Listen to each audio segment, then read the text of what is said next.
Listen to me. The history you're taught in school, the one written in dusty tomes, that's just the cover. Glossy, convenient, smooth. But there are other pages, torn out and burned, stories not usually remembered, stories of those who dared to look beyond the edge of the map. I've dedicated my life to searching for such scraps of truth, and today I'll tell you one of them. It all began in the late 18th century. The world was engulfed in the flames of change, and one man, a former naval navigator named William Morris, sensed something greater lurking behind the smoke of battle. He'd lived through the Revolutionary War, seen death, lost friends, and left behind a wife, Lucy. He, like many, dreamed of a simpler future.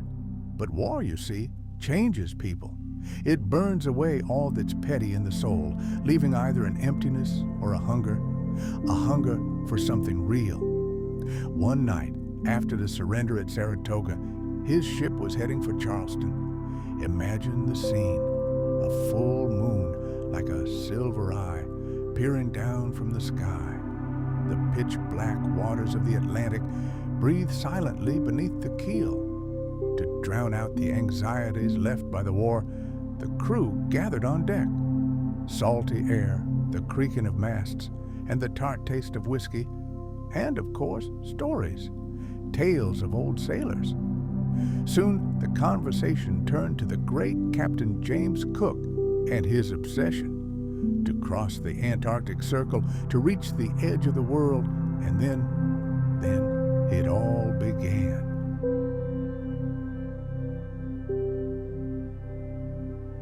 The captain of their ship, a man named Butler, who had remained silent until then, suddenly spoke, and his voice was so loud that the laughter and arguments instantly died down. There was no bravado in it, only a calm, icy determination. He said that somewhere out there, beyond the Arctic Circle, beyond the wall of ice that no one had ever crossed, there was a passage.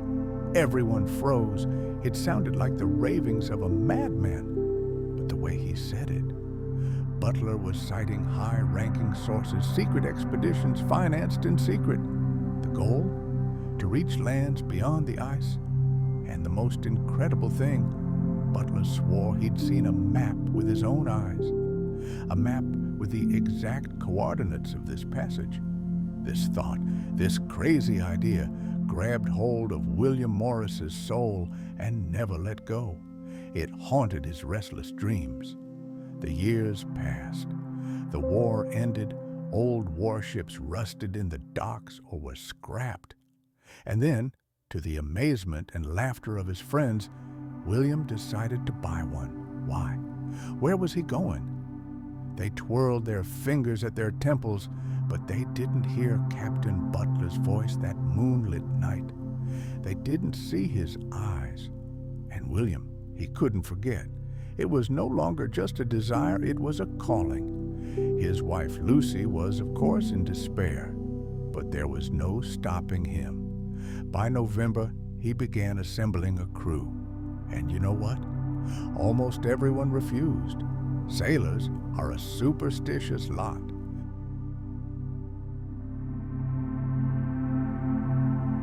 Antarctica was a cursed place, a blank spot from which no one ever returned.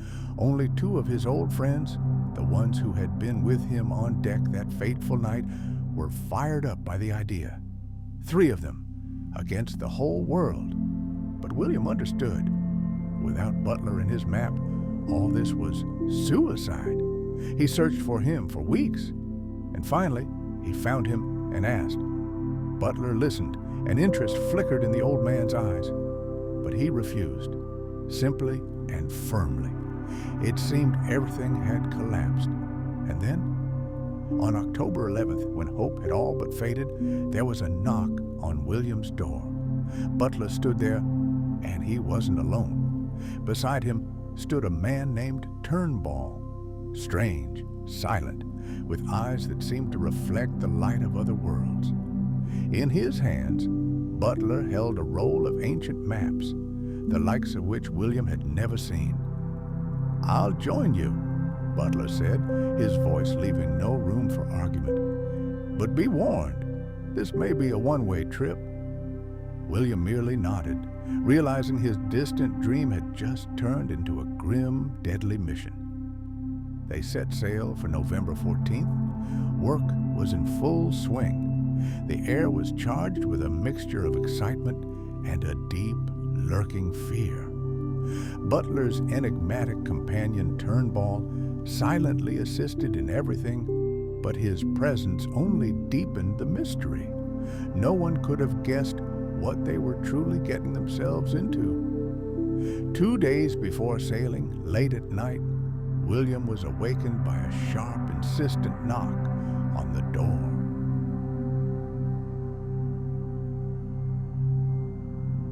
Turnbull stood there, and with him was a stranger, tall, dressed in a formal black suit that looked out of place in the port city. His face was stern as stone, and he spoke with a strange, guttural accent. "It's urgent," he said. William let them in. A chill filled the room. Turnbull opened an old, worn briefcase and pulled out a manuscript. The pages were brittle with age, covered in an unfamiliar, ornate script. In a quiet, solemn voice, he began to read. "By the will of our masters, let the gates of knowledge remain closed to those who reject our path." A chill ran down William's spine. "This feels like a rite of passage," he muttered.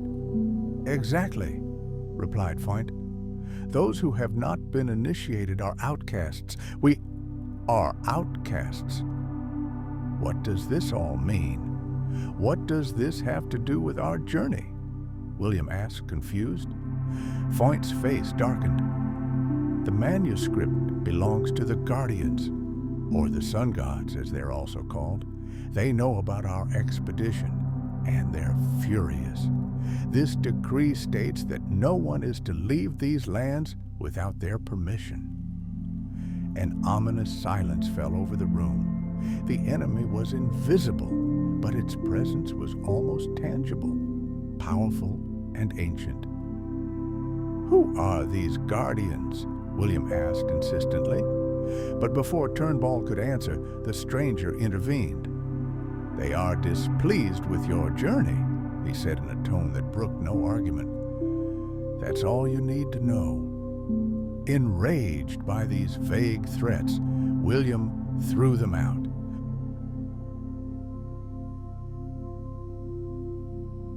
But anxiety settled in his heart.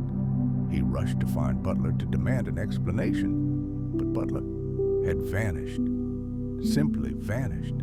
Days passed. Without him, without his knowledge and maps, their plan was doomed. The crew was on the verge of mutiny. And so, November 14th arrived. The day of departure. Hope was almost dead. And then there was another knock at the door. William opened it, no longer hoping for anything. Butler stood there with supplies in his hands and a completely unperturbed expression.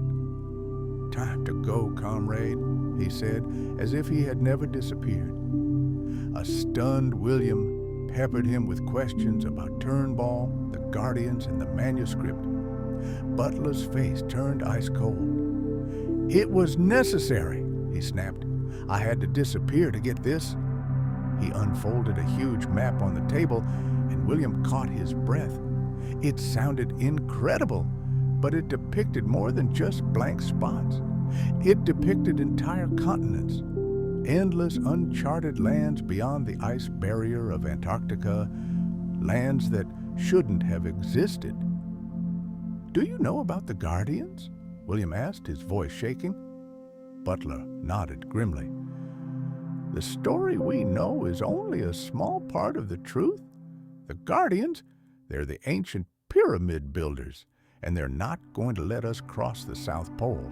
Turnbull betrayed us. He warned them. If we don't leave today, we won't get another chance. Ever." That same hour, they set sail from Charleston. into the unknown.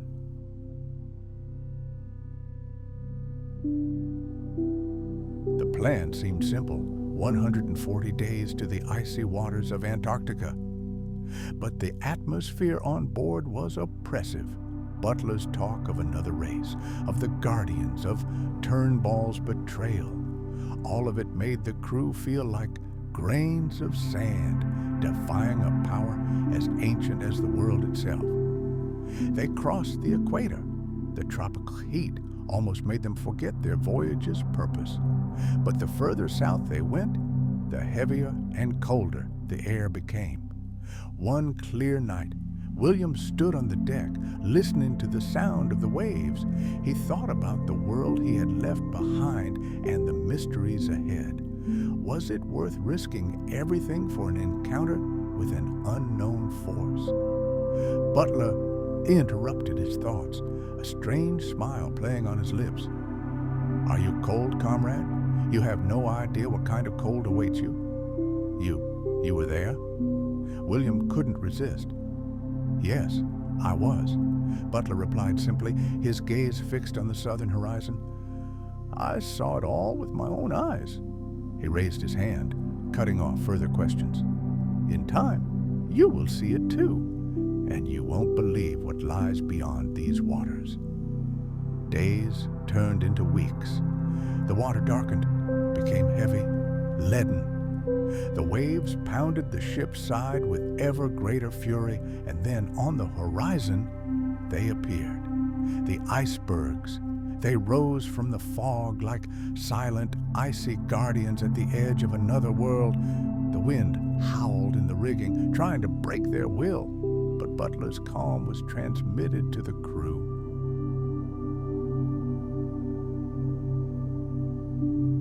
He steered the ship as if he were returning home. They sailed along an ice wall. Just imagine, a wall nearly 90 meters high, reaching into the sky and into the fog. Its jagged edges glowed red and yellow in the rays of the low crimson sun, as if an invisible fire blazed behind it, deep within, and suddenly, William felt it first. Warmth. A strange, unnatural warmth emanating from the icy mountain. Snow cascaded down its slopes, hissing as it melted into the water. This was wrong. Official science was powerless here. This defied all the laws of nature. Intrigued, Butler ordered them closer to the wall, and suddenly he screamed, his hoarse voice filled with awe and terror. "Look over there!" William looked, and he couldn't believe his eyes. Directly before them, in the solid ice wall, a narrow, dark passage opened up, a mysterious corridor leading into the very heart of the icy continent. The crew froze. The tension was so tense you could cut it with a knife. But Butler confidently steered the ship straight into the fissure. His movements were precise and measured. He knew this path. As they entered the passage, an invisible current caught the ship. They were pulled forward with such force that everyone caught their breath. Walls of ice rushed dangerously close. Fear gripped the crew. They had entered a gate from which there might be no return. They had entered the domain of the Guardians. Listen to me.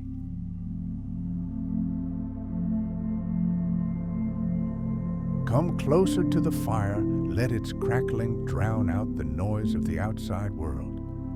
What I am about to tell you cannot be found in dusty archives or official records. This is knowledge passed down in whispers, knowledge for which one can pay with one's life. The history you know is merely a facade, a screen behind which the true struggle is hidden. And at the very heart of this struggle, in our day, stand two men, Butler and William. Their names will not thunder in the news, nor will they erect monuments to them. But their strategy, forged in silence and despair, became the greatest test not only of their courage, but of all human will. The mission they had embarked on was pure madness, a step into the jaws of the beast. It sounds impossible, but they had to pass through walls, and I'm not talking about simple stone and concrete. No, these walls, they were more than just a physical barrier. They were the living embodiment of the power of that parasite that had divided and oppressed us for centuries, feeding on our fear, our disunity. Every inch of land beyond these walls was saturated with menace. Hostile forces like shadows slid at the periphery of vision. Nature itself, warped, twisted, resisted their advance. And over all this, like the sword of Damocles, hung the constant clinging fear of exposure. And yet they moved forward. What drove them through this hell? Faith. Simple as granite, an unshakable belief in the human spirit's ability to endure any trial.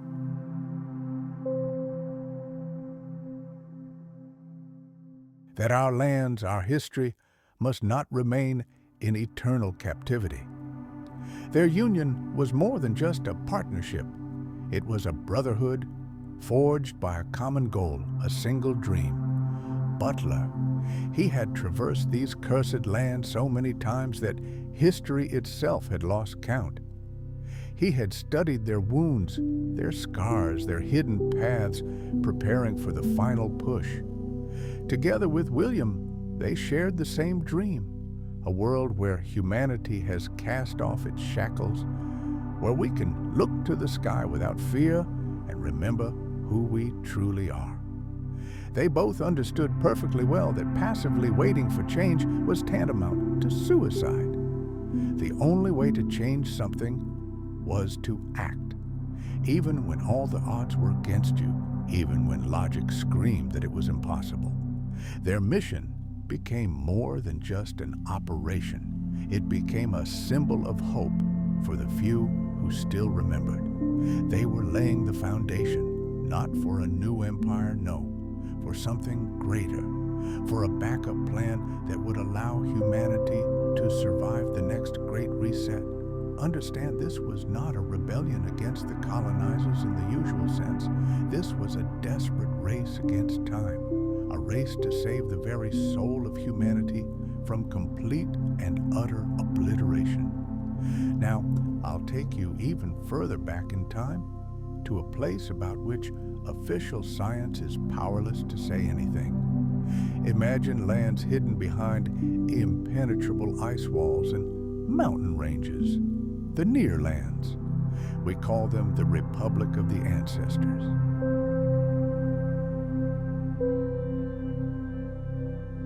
There, in this lost world, live the descendants of those who survived the previous reset, those who saw the old world burn to the ground.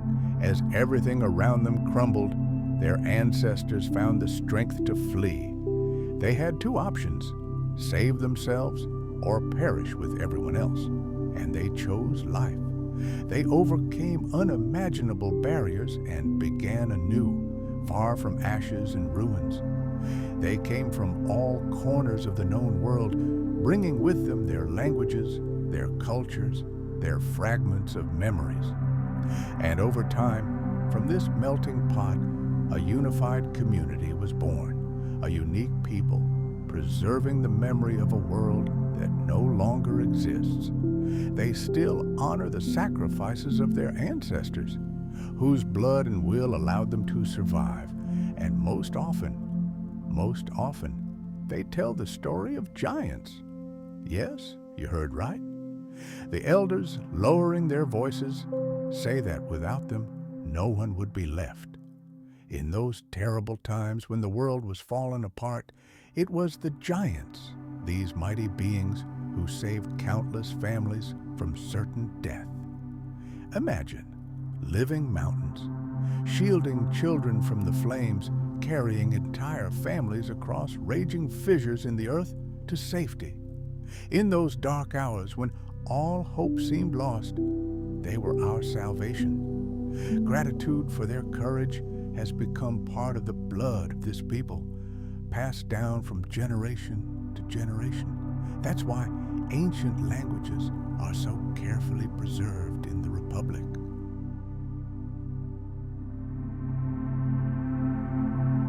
While connection with roots is sometimes sadly lost in large cities, in small communities the memory lives on. The memory of the Great War that forced them to flee. The memory of the millions who perished. Every family there has its own story, like that young woman. Her grandfather fought to his last breath, and her mother, then a tiny girl, was carried from the very heart of hell in her grandmother's arms. Such stories are more than just words. They are a reminder of the price paid for every new dawn. And so we come to the heart of the matter, the secret they hide from us most carefully. Long ago, in an era that could be called the Golden Age, an alliance was forged between humans and a race of giants. And forget the fairy tales you've been fed since childhood. The giants weren't monsters. They were our powerful allies, our elder brothers. They believed in the boundless potential of humanity. This alliance became a beacon of hope, a symbol of the struggle for true history, for freedom. They came from distant lands, from beyond the icy barriers, with one goal: to join forces with humans to overthrow the tyranny of the so-called Guardians. And the stronghold of this alliance was Great Tartary. Oh, it wasn't just any country. It was a thriving civilization where humans and giants worked side by side. It was living proof of what we can achieve when there is no discord among us. Strength, unity, innovation, the modern world could never even dream of.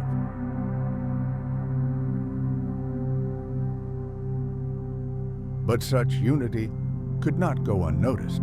The Guardians, who controlled all known lands, saw this alliance as a mortal threat to their dominance. And so they struck, swift and merciless. Their goal was not simply to destroy Tartaria. Their goal was to erase it from the very fabric of reality. Entire continents were erased from maps. Histories were rewritten. The great giants, our protectors, were depicted in new legends as vicious savages. Their true intentions were buried under thick layers of lies. Yet their mission had always been one: to preserve human spiritual potential. It was precisely this potential that the Guardians feared most. Controlling the physical world was not enough for them. They sought to suppress the very essence of the human spirit, our resilience, our hope, our capacity for creativity. The battle for freedom was unlike anything the world had ever seen. The combined forces of humans and giants shook the very foundations of the Guardians' power. They proved that even tyrants are not omnipotent in the face of unity. Victory. It was so close, almost within their grasp. But the Guardians revealed their full cruelty. Rivers of blood spilled on the battlefields of those who dared to dream of freedom. The oceans that washed these lands became silent graves for fallen warriors, an eternal reminder of the price of disobedience. After their defeat, the giants disappeared. They melted into the shadows, continuing to guard humanity from afar.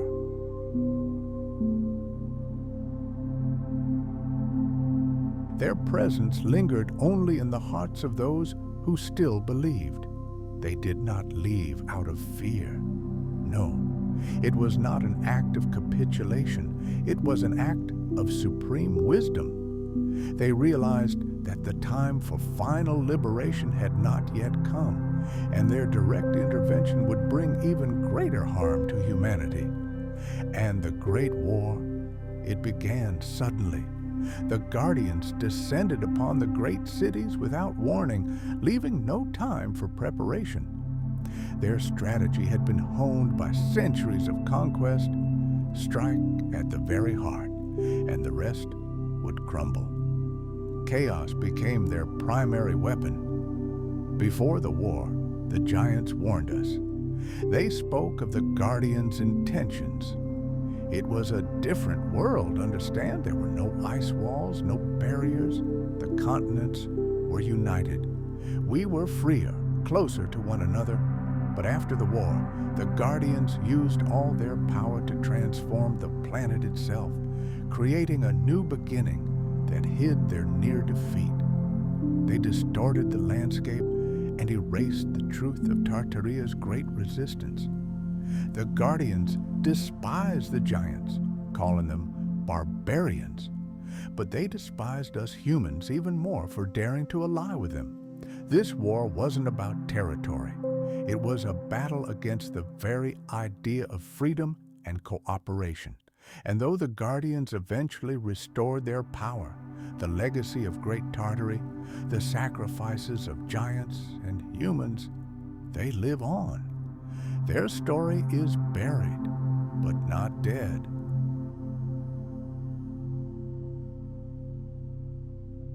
It awaits its time, reminding us how high the price of true freedom is. The giants gifted us with tools and knowledge beyond anything we could have imagined. Together, we achieved incredible progress.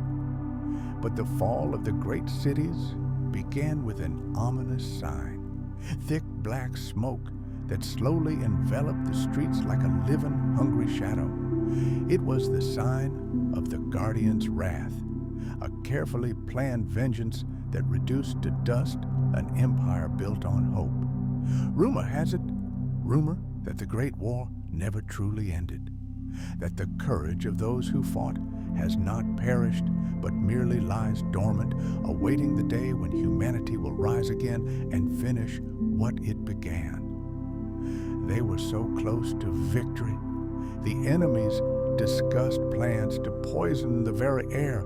They had already used this tactic on other distant continents beyond our dome, and then came the Great Flood, which devastated the lands even further. Hope was rekindled thanks to the Anakim, a faction of giants who fought side by side with the humans to the last, using their advanced technology.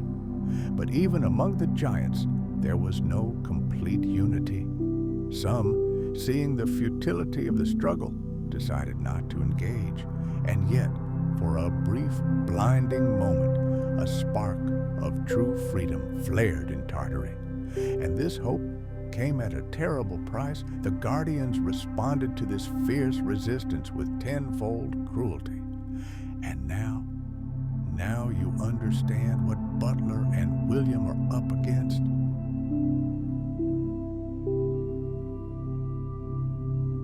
They are following in the wake of this forgotten war.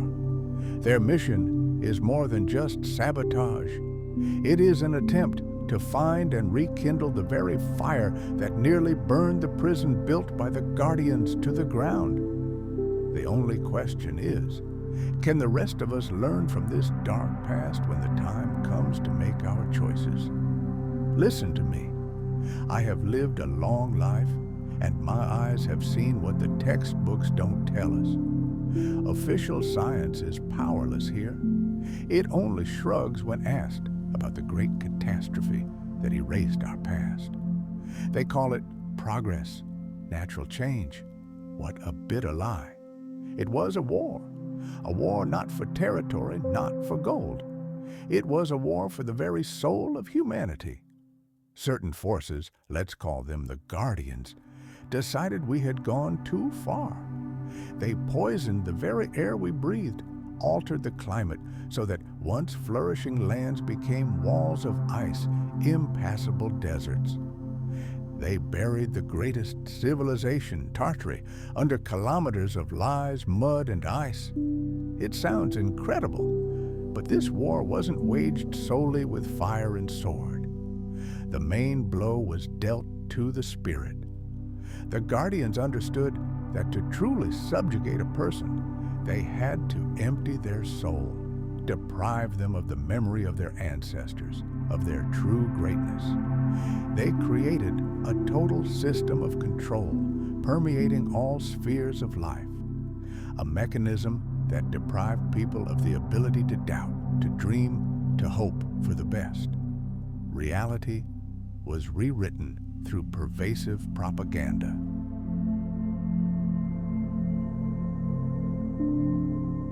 The masses were persuaded to accept lies as truth, black as white. Their greatest weapon lay not in technology, but in their astonishing ability to manipulate belief. They transformed truth into poisonous lies and lies into absolute, incontrovertible fact. Storytellers among those who remembered warned, if the Guardians declared the sky pink, the whole world would insist it was pink until it truly appeared pink to everyone. Such was their law. In this terrifying, distorted reality, only a few dared to look up at the sky, and even fewer dared to say out loud that they saw it as blue. Such daredevils were subjected to ridicule, exile, and oblivion. But even in the deepest darkness of despair, a spark flickered, a spark of defiance, ready one day to burst into the purifying flame of a new struggle. Our allies, mighty giants, suffered a terrible defeat then. But they were not destroyed. They retreated into the shadows, from where they secretly continued to support humanity. Their invisible presence served as a living reminder. Hope still lives, and the struggle is not over. It was this growing resistance, inspired by the memory of fallen Tartaria, that forced the Guardians to take extreme measures. The reset that occurred on our lands was no accident. It was meticulously planned. It was a monstrous, destructive act, a symbol of the end of an era when humanity and the giants were so close to victory, to liberation from the parasites that controlled our world.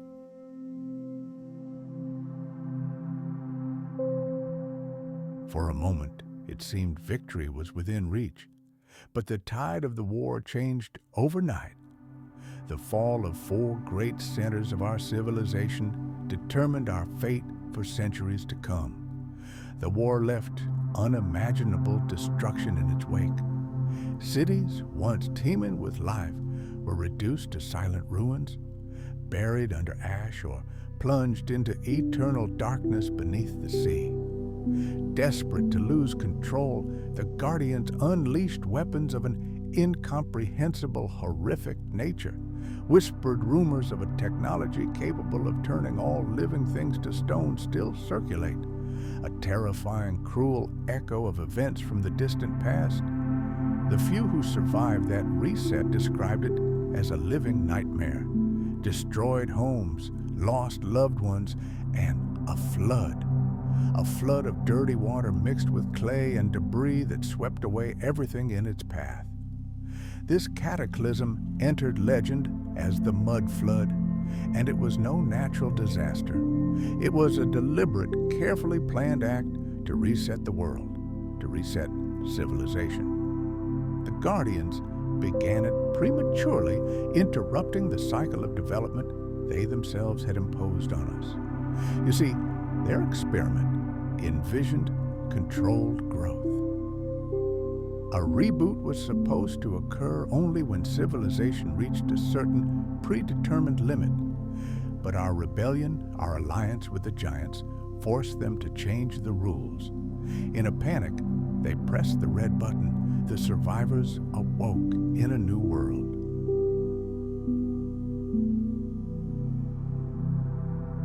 A world where all traces of a glorious past were hidden beneath thick layers of dirt and manipulation. The majestic buildings of the old era still stood, but their lower floors had sunk deep into the earth. These relics, these witnesses to past grandeur, remained standing, but their true meaning had been distorted, rewritten. The Guardians had blended truth with lies so skillfully that they had created a narrative that was virtually impenetrable to most. And the worst part, the reboot was a merciless purge. All adults and children over 7 months old were destroyed, simply erased. Their lives annihilated, as if they had never existed. Only infants were saved, carefully selected infants, left to grow up in a new sterile world, a world designed to suppress their spiritual and intellectual growth. Imagine a vast greenhouse where every aspect of your being, from the air to your thoughts, is subject to the control of an invisible gardener. The soil can be poisoned or enriched at his whim. Light can nourish life, or it can burn it to the ground. Such was the reality of our lands. The guardians were willing to sacrifice entire generations just to maintain their power. But the giants' intervention proved a turning point. They managed to lift the veil of ignorance. They shared with the surviving remnants of humanity their knowledge of the lands beyond the ice cap, of true, free life, and of the truth hidden behind a web of lies.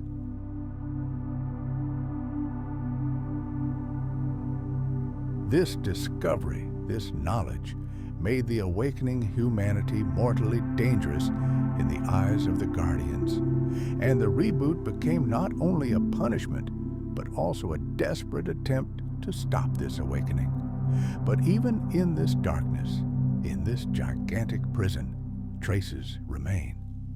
Monuments and stories of the old world await their time, waiting to be unearthed and properly read. The spirit of those who fought for freedom lives on. It resounds as a quiet but persistent challenge to the forces that seek to wipe us from the face of the earth.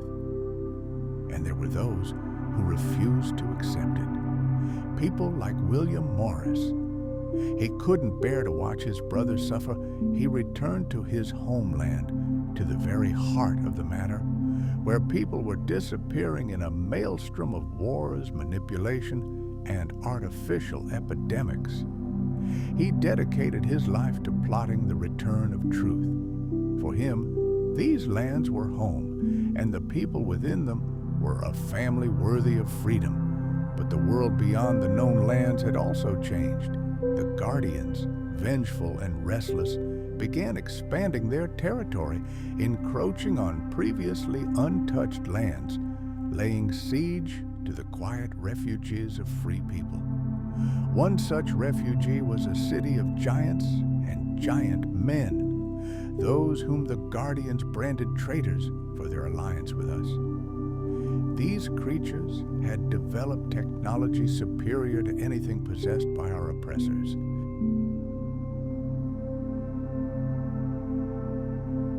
And when the Castadians, the Guardians' elite warriors, attempted to seize this city, they were driven out and humiliated.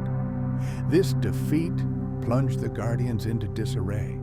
They were afraid they would lose control of their precious colony, us. And so, in a desperate attempt to maintain power, they began erecting walls, not just physical ones, but technological ones as well. An insurmountable barrier to forever separate us from the truth.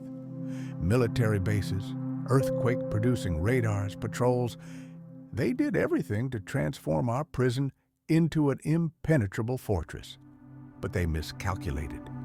Unbeknownst to them, a network of spies began to grow within this fortress. Children of those who survived, descendants of the ancestral republic. This was the bold plan of Morris and the Giants' leaders. More than 14,000 people united by a single goal: to awaken the oppressed and reveal the truth. For years, they operated in deep secrecy, infiltrating key spheres, institutions of power, politics. Every step was calculated. The slightest mistake, the slightest hint of their presence, and the Guardians would unhesitatingly trigger a new, even more terrible reboot. Walking on the finest razor's edge, they spread nuggets of knowledge about our spiritual potential, about our forgotten history, eluding the all-seeing eyes of the overseers. Sparks of new hope had already begun to ignite in the hearts of the people. It seemed their efforts were unstoppable.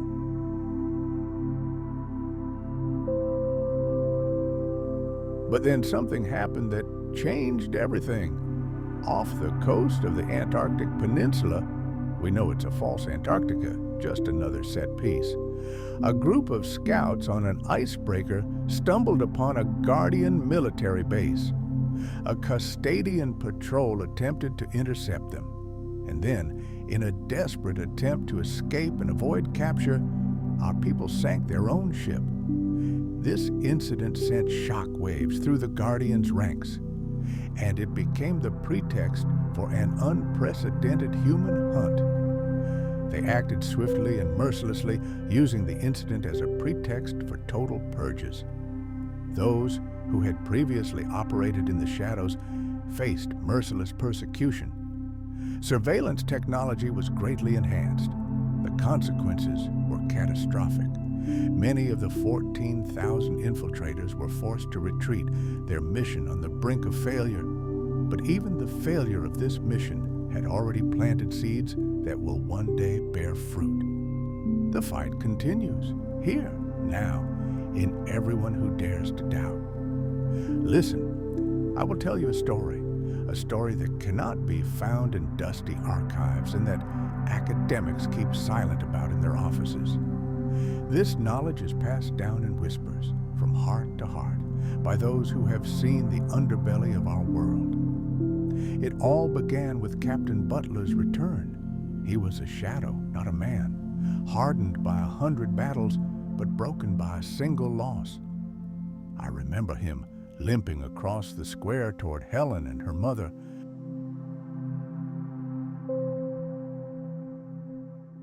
Every step was painful, but not like the wounds on his body.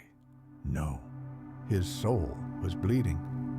When he approached, he couldn't utter a word. Only bitter, manly tears rolled down his weathered face, and in that silence, everyone understood.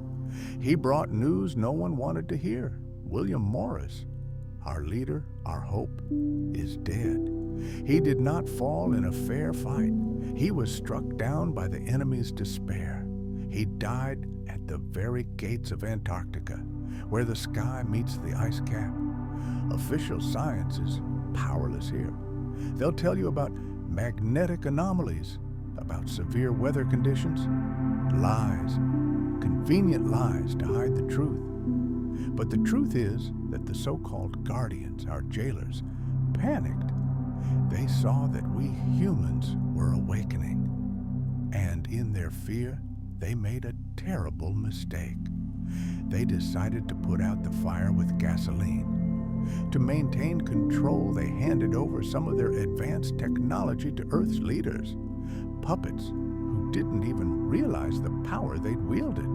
It was like giving a child a loaded plasma gun. Hardened by constant intrigue but blinded by fear, the Guardians underestimated our human nature. They armed those who were barely able to control their own ambitions, and the world burned. William's tragedy unfolded precisely in this chaos. He was aboard a ship we proudly called the Iron Man. On board were our ancestors, awakened from their long slumber, and those few humans who dared to break the shackles of known lands.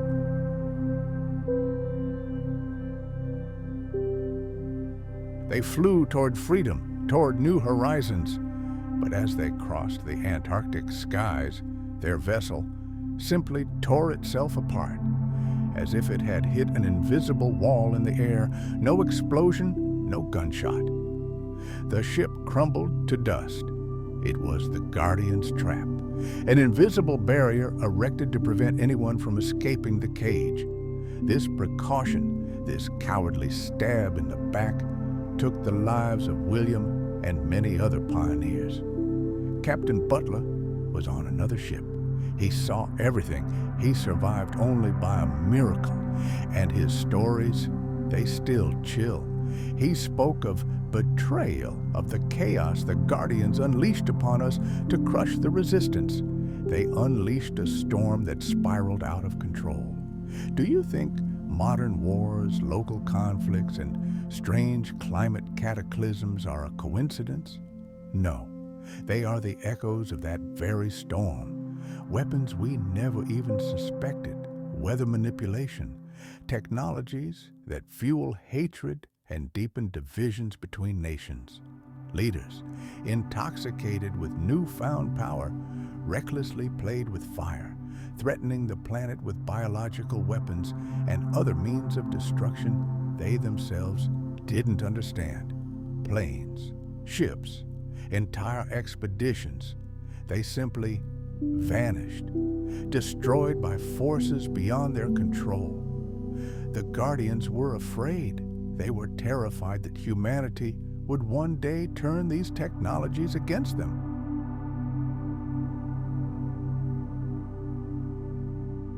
But they feared something even more, a new reset, a complete reset of civilization, so they could begin playing God anew with obedient, mindless creatures. For Helen, William's daughter, his death plunged her into despair. She looked at the burning world and asked herself, was it worth it? The cause her father had fought for seemed hopeless. It was a battle between ants and gods. But with time, time is a wonderful healer. Despair gave way to a quiet, cold determination. And not only hers. We all understood. William's sacrifice was not in vain. His dream of freedom, his unwavering faith in humanity's potential, they became our banner. His death did not break us. It tempered the steel of our will. He became a symbol, a bridge between our prison world and those who yearn for freedom beyond it. And the fight continues. Yes, the plan was suspended, but it was not canceled. With each new victim, with each fallen comrade, our resolve only grows stronger. Progress takes time, especially when the real battle is fought not on the battlefield, but in the minds and hearts of people.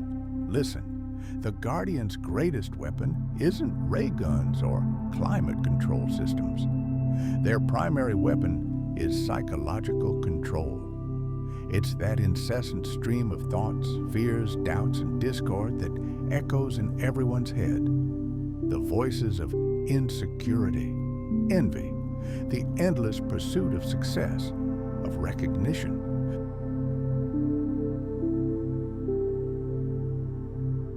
These are their tools that wear us down, preventing us from lifting our heads and looking at the stars. They keep us fragmented so we can never unite. But they miscalculated. There is a resilience in humanity they will never understand. And the greater the pressure, the greater our desire for freedom. Those who fight for truth believe, no. They know that the seeds of unity and love will one day grow through this asphalt of lies and tyranny. The path forward is difficult. We must learn to turn off this imposed noise in our heads and return to our innate strength. The same strength that helped our ancestors survive for thousands of years despite all the manipulations. The key to this lies in our children, in future generations. They must be protected from this poison, from the conflicts created by the Guardians to turn them into obedient slaves of the system. Through the media, through official science and education, they control our world. Anyone who dares to challenge them is ridiculed, discredited, and labeled crazy. But the solution isn't to completely destroy these systems. No. Far more important is to root out corruption from within, quietly, methodically, step by step. Our republic offers a new vision, a path to genuine scientific progress and spiritual development. The knowledge of our ancestors, the works of great minds hidden or destroyed by the Guardians, that is our legacy. This lost knowledge holds the keys to liberation from this endless cycle of control.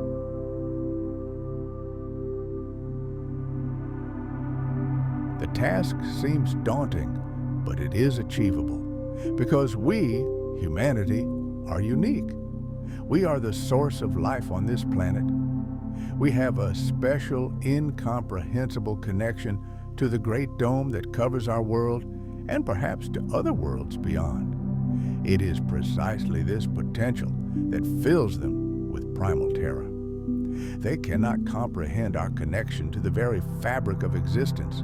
Therefore, our republic and its allies operate in the shadows, uniting those who have seen the light. We wait. We prepare for the decisive moment, for the day when we can break the shackles of this human farm and find true freedom. The road is long, full of trials, but the dream of freedom is worth all the effort. Believe me, listen, there are moments when the world we know begins to crumble, when the veil thins and something ancient, something unnamed in our books, peeks through. It was at such a moment that William and his crew found themselves. The minutes spent in the icy roar seemed to stretch on for an eternity. Each wave crashed against the side of the ship like a hammer striking the anvil of fate. And then everything went quiet. Not just quiet, but that deafening, ringing silence that only comes after a great storm or before something far more terrible. The storm, as if having exhausted its fury, retreated. The cold was still there, still piercing to the bone, but there was something different in it, a certain calm, as if the air itself were holding its breath.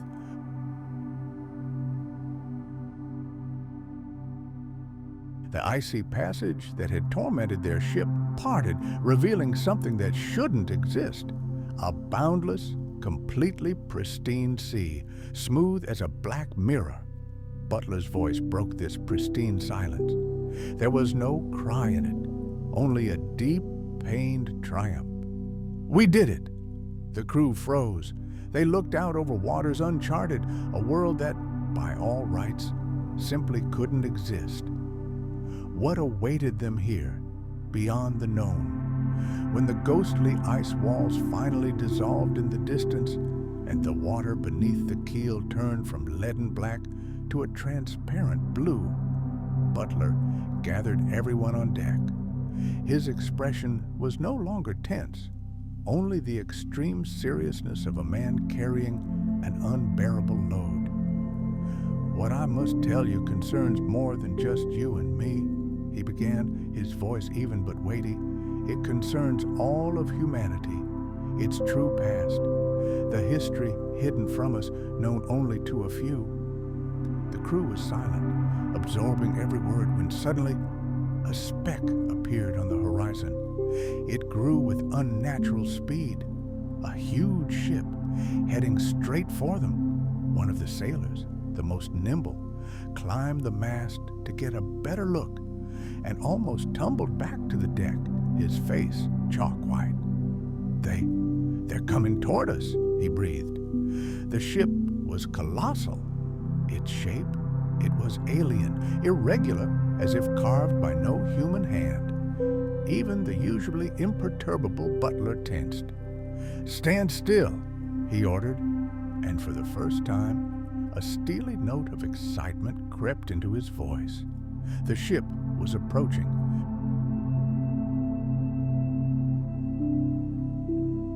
Its dark, reddish hull gleamed ominously in the cold light of this alien sun. William's heart began to pound in his chest like a trapped bird. He was sure they were alone in these God-forsaken waters. What a naive illusion! Suddenly, a sound echoed across the sea, deep, drawn out, like the sound of a gigantic horn. And then a voice.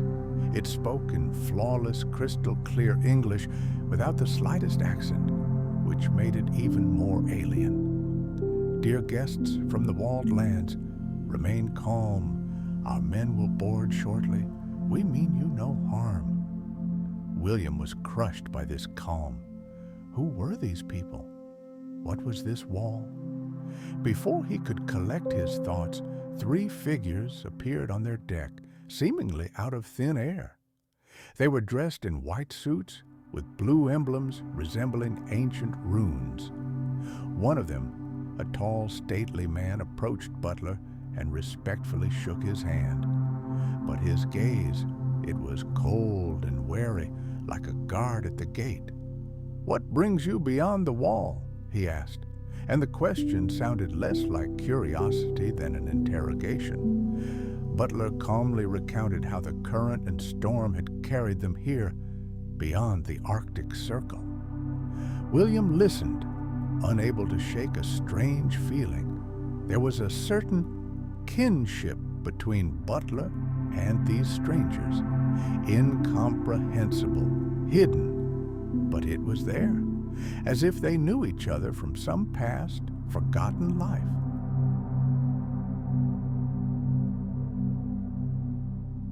The stranger exchanged quick glances with his companions, then said, as if speaking to himself, "It's been so long since anyone crossed the walls." He handed Butler a rolled-up map. "Follow this course. It will lead you to safe lands." William couldn't bear it any longer. "Safe lands? Is there such a thing as unsafe lands?" he asked. The man standing behind the tall one turned, a dark, cold smile playing across his face. "The lands you come from, they are far less safe than you think." And then looking back at Butler, the tall one added, "Stay the course. You will reach the Republic." And then they were gone, as suddenly as they had appeared, leaving behind only a ringing silence, full of unspoken threats. Butler gathered the stunned crew. His voice brooked no argument. "We must follow their instructions. We haven't just crossed waters, we've crossed a border.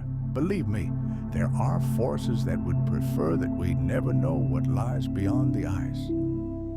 For several days they sailed in oppressive silence. Butler kept secrets under wraps, evading any questions. The atmosphere on board was electric. "Be on guard," he said sternly one day. "We're in a combat zone. It doesn't matter whether we see the enemy or not. He sees us."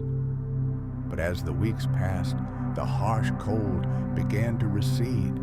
The air grew milder. The first birds appeared on the horizon, and the water bloomed with strange plants. Primal fear slowly gave way to the awe of discoverers.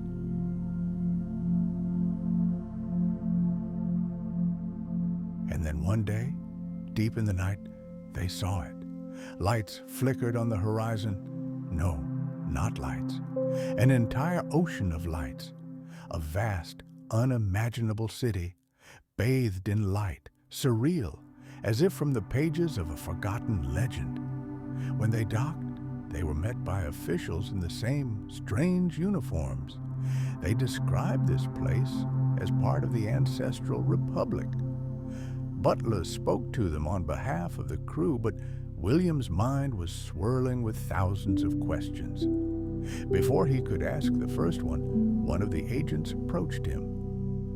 "The President of the Republic wishes to see you immediately." William followed the agent through the brightly lit streets, and it wasn't just the grandeur of the architecture and the unprecedented technology that struck him. He was also struck by the silence. There were no people or carriages on the streets. Only this calm, this bright light. They approached an imposing white stone building, the presidential office. Inside, he was greeted by a man who introduced himself as President Fail. "Mr. Morris," he began without preamble, "I wish our meeting had taken place under different circumstances." He sighed heavily. "Your journey through the wall, it complicated everything. Let me be brief. We are in the midst of an ancient war, and your people are part of what we call old humanity." William didn't understand. "Old humanity?" The president nodded gravely. And what he said next turned the entire universe upside down.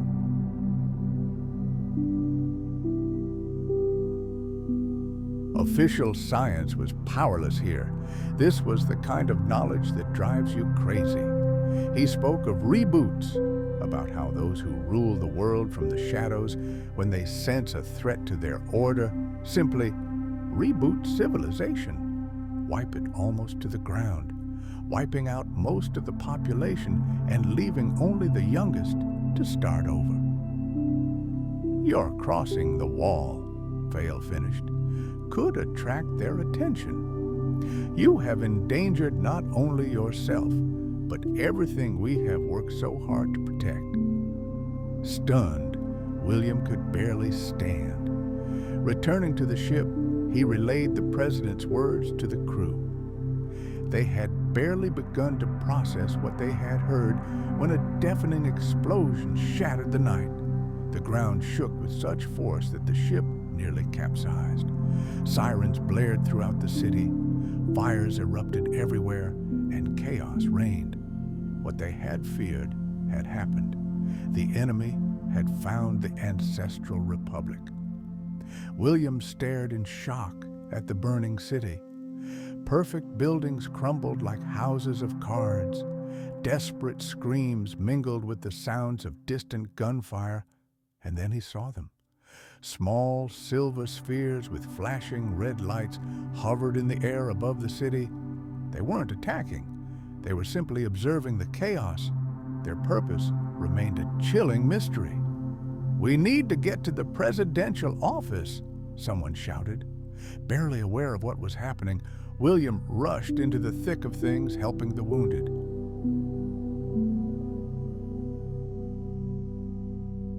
The sky overhead turned dark red, as if bloodshot, giving the devastated city a truly hellish glow. Who controls these spheres? What do they want? Reaching the ruined chancery, he saw Butler and President Vale. His face was filled with despair. A worried voice came from his communicator. "We need Anakim's support. I repeat, we need Anakim's support." "This was a carefully planned attack," Butler said confidently, looking at William. "They call themselves the warrior giants of the South." William felt the ground shift beneath his feet.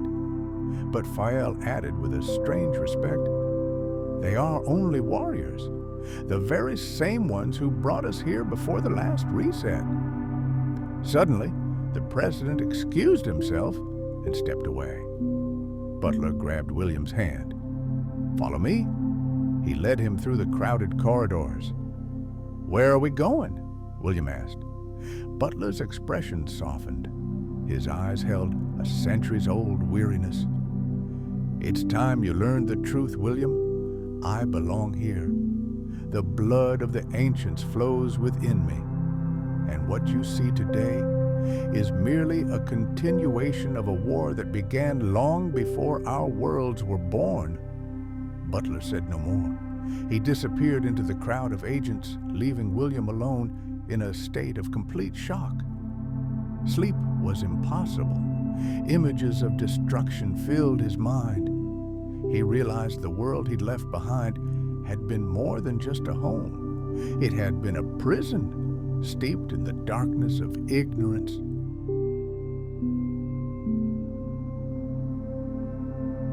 And now, he found himself on the front lines of a battle for humanity's very survival. A battle whose history would never be written. Butler's voice woke him. "Get up, William. It's time to move." The crew regrouped. Everyone was alive, miraculously. They ran through eerily empty corridors toward the evacuation point. "We saw huge machines in the sky," one of the sailors whispered to him. "Trains and ships flying through the air." "We have 12 minutes to board," Butler urged them. "Questions later." Running outside, William looked up. The small silver spheres had vanished. In their place, massive blue triangles like giant arrowheads silently cut across the sky. "Focus, William," Butler urged him. "These are our protectors, steel giants who guard our land from the enemy." They stepped onto a silver platform that lifted them to one of the colossal ships. The sight was surreal. Butler looked up at the sky and muttered something about a scene from the Nuremberg portraits. Inside, the ship was spacious and elegant. As it began to move without a jolt, William gripped his seat. He was leaving a burning republic, leaving one ruined world behind to fly toward another, even more unknown. How far would he have to go in this new, terrifying reality? And was there even a way back? Listen, there are stories that are not supposed to be told.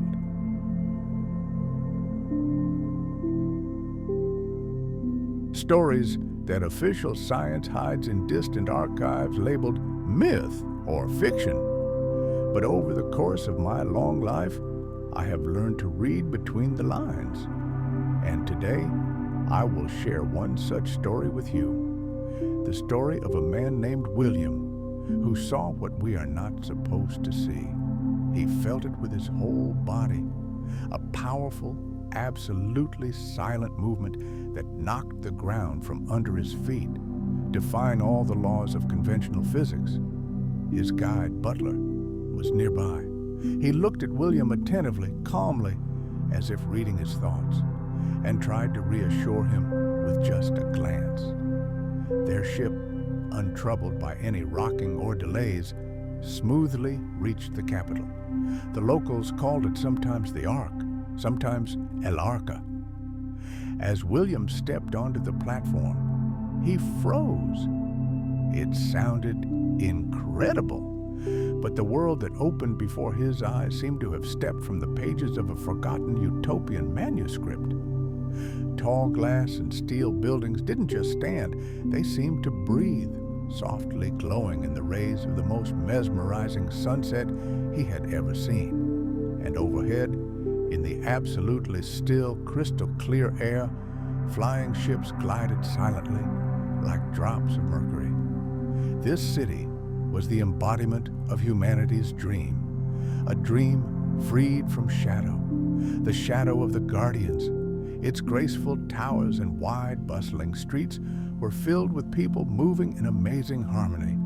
No one was in a hurry, no one pushed. It seemed everyone knew their place in this great dance of life.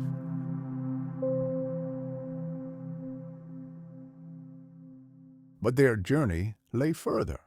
Passing the city lights, they sped through dark tunnels and soon found themselves above endless expanses. Green fields, orchards stretching to the horizon, surrounded the distant city of Renosur. The land here was beautiful. It breathed life, fertility, strength.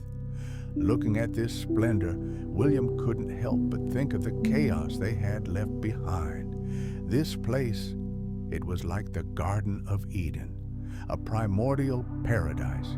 And in this silence, Butler broke it. His voice was dark, and every word weighed heavily on my heart. "They're poisoning the air there, William." He spoke of the world they came from, of our world. He explained the true purpose of the so-called guardians. Their goal is to shorten people's lives, to make them so short that generations follow each other dying young, never having time to ask the most important questions. So that we live in an eternal race, never having time to raise our heads and look at the stars. William stared at him, stunned. "You mean they're weakening us to control us?" Butler nodded, deeply saddened. "Here," he said, gesturing toward the blooming gardens, "people live 3 times longer. But even here, the guardians have tried to infiltrate. They yearn to shorten our lives, to establish their absolute power over us. That's why we resist so desperately." They sped through the city again. Butler walked quickly, confidently, never looking back.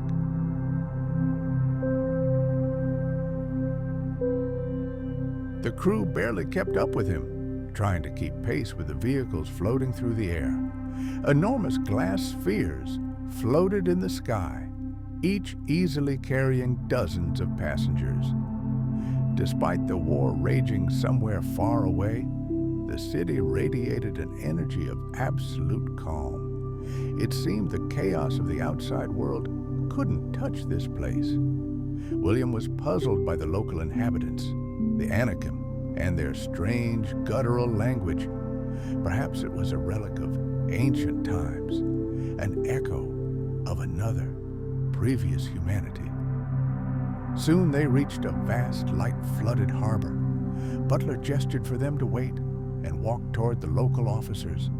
The crew exchanged anxious glances. They whispered about this strange new world, and each wondered the same thing. Was the wrath of the Guardians following them? Butler soon returned. "We're leaving on this vessel," he said, gesturing toward the elegant ship, seemingly carved from a single piece of mother-of-pearl. "It resembles the one that found us beyond the ice. First, we'll visit my home island and then head for the lands of the Anakim." On board, William couldn't help but marvel at the technology. The ship didn't cut through the water, it glided across it like a ghost, in complete silence, as if in slow motion.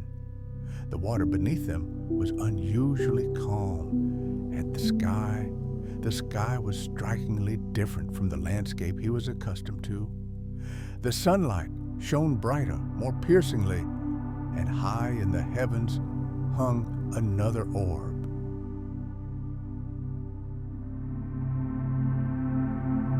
The next morning, under the light of an unusual sun, they set out for the lands of the Anakim, ready to face whatever awaited them. The journey to the shifting Isles of Thoth took place in a strange, eternal twilight. Day here was only slightly inferior to night. A pale, full moon hung high in the sky, casting a ghostly light that barely faded. And from time to time, ships the color of burnished steel flew silently above them, silent observers of their journey. When they reached the port of Tota, their gaze fell upon menacing military aircraft hovering above the water. Weapons of unprecedented design could be seen along the dock walls. Descending to the shore, they encountered a tall man with a long red beard and a striking woman with hair the color of molten gold. They weren't the giants of fairy tales, but their height, over 2 meters, left a lasting impression. The woman, who introduced herself as Sheki, spoke their language, but with an unusual ancient accent. She led them to the center of the village, where domed buildings and giant statues of unknown heroes towered. From there, a stunning view opened up over lush landscapes and shimmering waters. William's thoughts were in turmoil. Just a few weeks ago, such a sight would have left him speechless. Now, here he stood among mythical creatures from the land of Thoth. Butler told him their story. The giants of Thoth carry the blood of their ancient ancestors, both human and giant.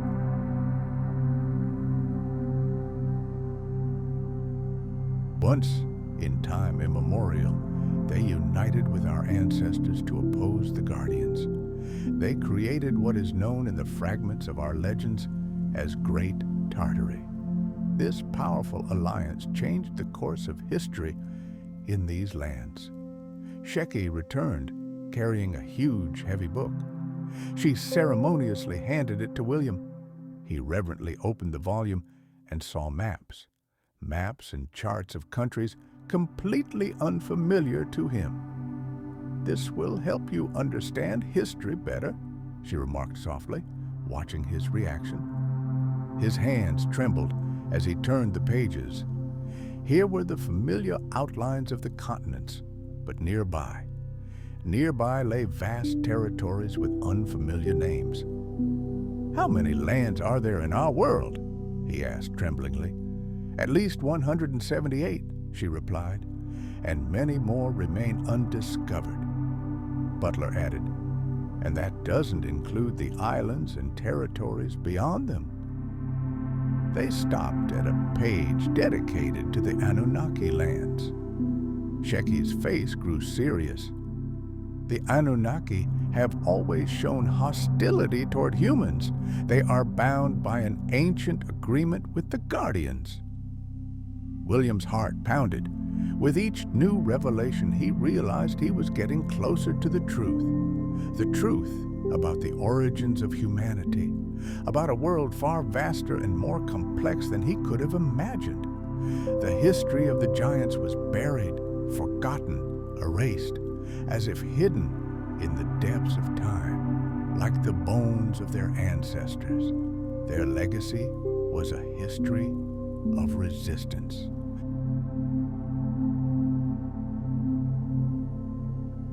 And it had been crushed by the Guardians.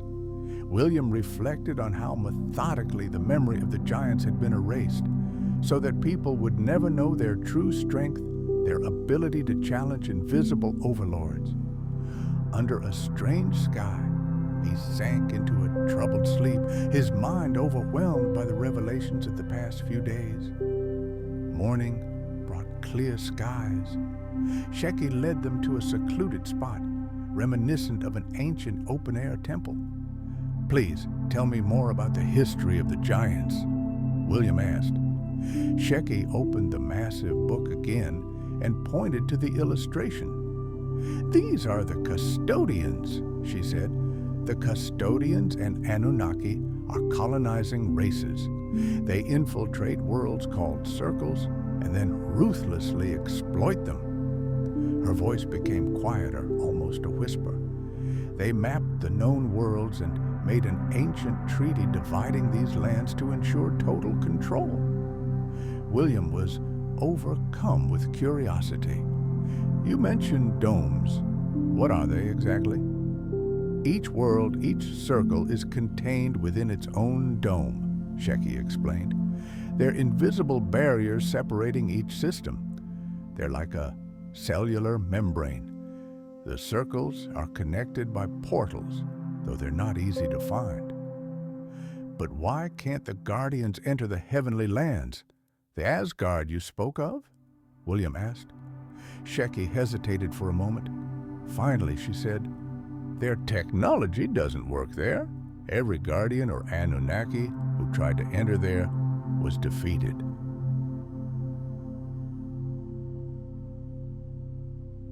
They soon realized the heavenly lands are not inhabited by physical beings. They are filled with pure energy, a force we call the Source.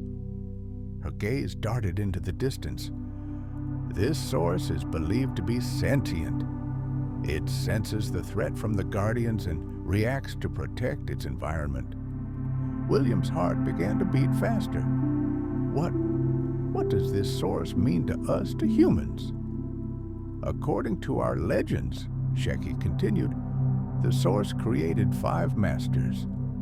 These masters shaped humanity in lands like Asgard, Lemuria, and Atlantis, regions closely connected to this other world. That's why, William, the Guardians are so intent on controlling humans. They're terrified. If humanity were to understand its true origins, it would gain a power the Guardians couldn't contain. Shecky's story plunged William into silent awe. He realized that the giants had watched over humanity's suffering for centuries, guardians of this great secret. He stood on the threshold of a monumental discovery. The Guardians had concealed the truth about life force, the divine spark hidden within every human being. They had manipulated entire civilizations, rewritten history, waged wars, all to conceal this knowledge. William stood under an alien sky, surrounded by the descendants of giants, and for the first time in his life, he felt not fear, but hope. Hope that the chains could be broken, that humanity could one day awaken. And he realized that his own journey was only just beginning.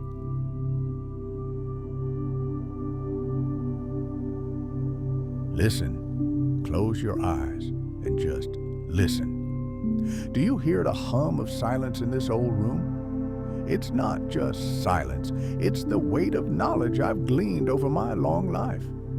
Knowledge that mainstream science shuns as if it were fire. They came from the depths of space. Call them guardians, custodians. The names don't matter. What matters is their essence. Cold, calculating, ruthless.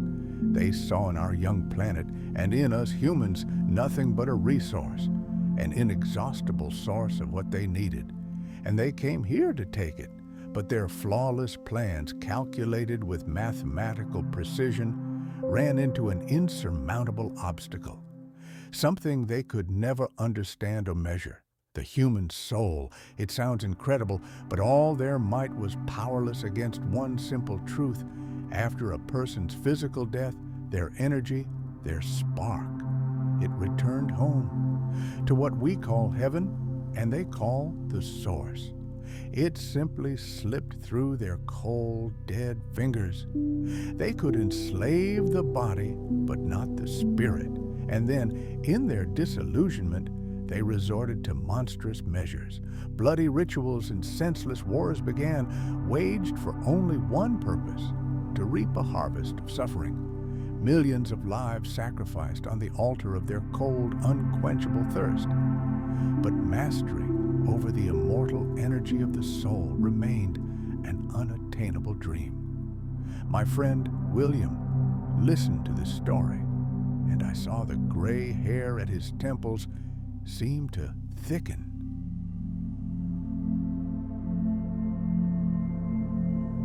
He uttered what had been brewing in his mind.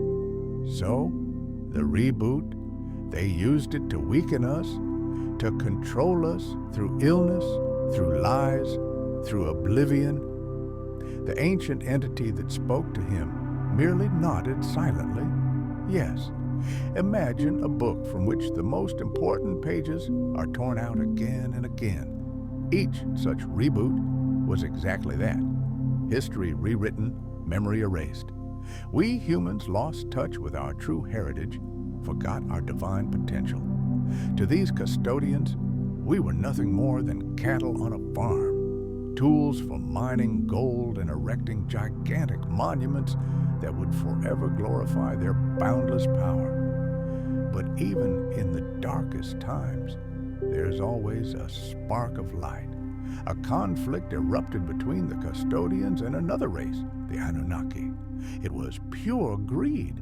They couldn't divide our lands, our mineral wealth, our gold. And in this turmoil, in this struggle between two tyrants, the oppressed saw an opportunity.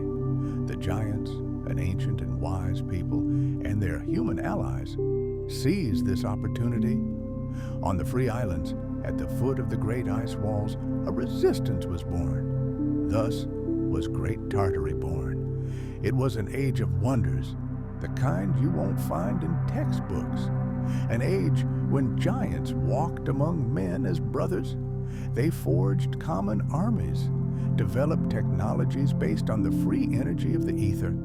Technologies we would today call magic. The fate of the world hung in the balance. Tartaria's power grew, and it became something the Guardians could no longer control.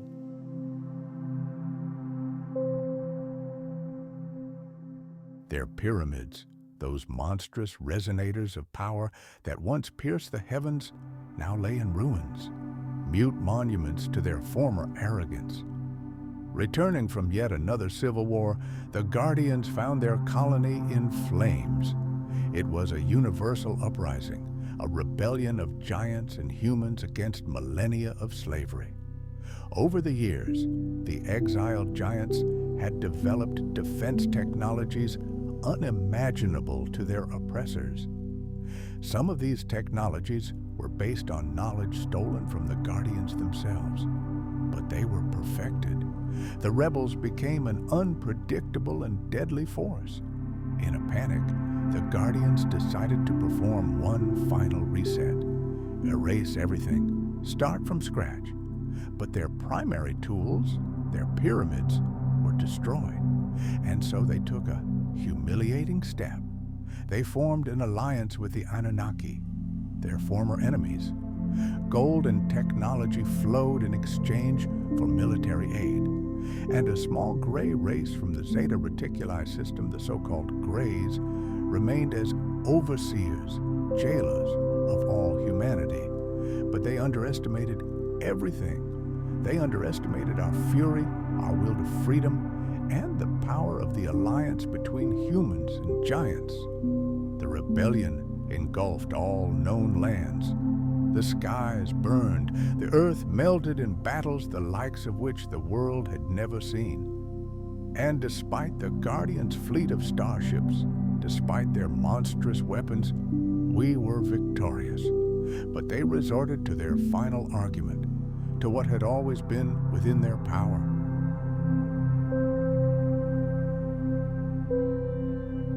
Nature itself. They summoned storms, earthquakes, volcanic eruptions. They drowned entire continents, altered the climate to tip the scales in their favor. Realizing that defeat was inevitable, the giants made a difficult decision. They retreated. Through secret passages in the far north and south, behind icy walls, they fled to other lands, hidden from the eyes of the Guardians. And some humans followed them. Thus was founded the Republic of the Ancestors. The words of the ancient Shiki echoed in William's mind. Those who escaped this prison started anew. They reconnected with the source and remembered humanity's true past and destiny. And they vowed to one day return and free those left behind. But the giants no longer wished to fight. The last battle had cost them too much. Entire families had been destroyed. They feared the complete extinction of their race in a new clash with the Guardians. Imagine, his old friend Butler warned him, if you return to your lands with this knowledge, you would be considered mad, or worse, killed without even a word. The Guardians had perfected their control. Using the Greys, they had learned to observe the minds of people. Anyone who asked too many questions became an outcast, a heretic, a madman. That night passed in ringing silence. The air was charged with truth. Every person, William realized, carried a piece of the source within them.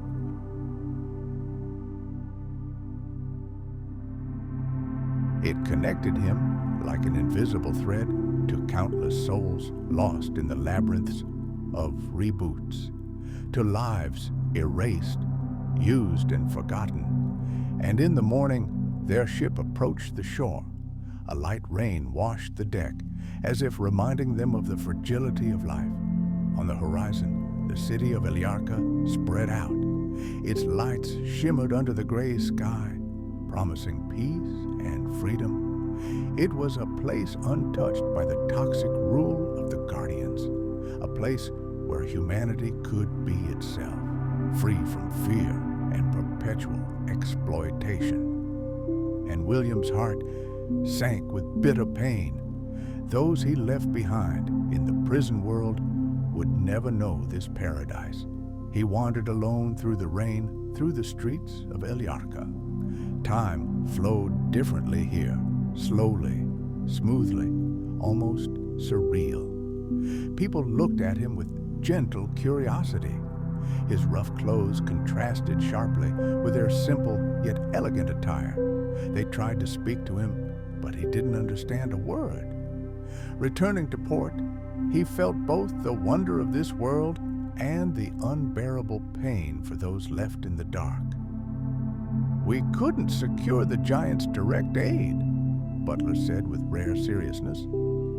"They're afraid, but I believe they'll come to our aid in time. Our last battle showed the Guardians that Republic technology is still alive. They expected an easy victory, but we forced them to flee.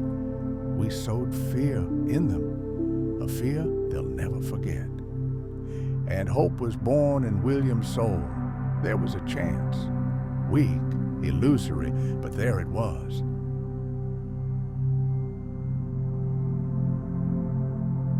The years passed, turning into decades. William became part of this strange, harmonious society. A society free from greed, selfishness, and crime. Here, leaders ruled not for power, but out of genuine love for their people. Here, spiritual growth was valued, not wealth. And in time, William was appointed Commander-in-Chief of the Republic's naval forces. Together with others, he developed daring plans to strike against the Guardians. But their plans were constantly thwarted. The Guardians' bases in our world were constantly shifting, hidden behind energy portals, behind impenetrable shields. And worst of all, the people. The people themselves, accustomed to slavery, defended these barriers with weapons in hand. They gave their lives defending the walls of their own prison without even realizing it. William began to understand the essence of the Republic. It was the concept of ego death, liberation from the traps of personality that the Guardians had so skillfully exploited. They had perfected a system of distraction. Paper money, national borders, religions, even science. All these became tools to separate man from his deeper self, from his connection to the source. The real war, he gradually realized, isn't fought on the battlefield. It's fought within, in the soul of every person. It's an eternal battle between the light of true love and the empty, cold promises of power. One dawn, Butler came to him. His face was tense, but determined. They had a new plan.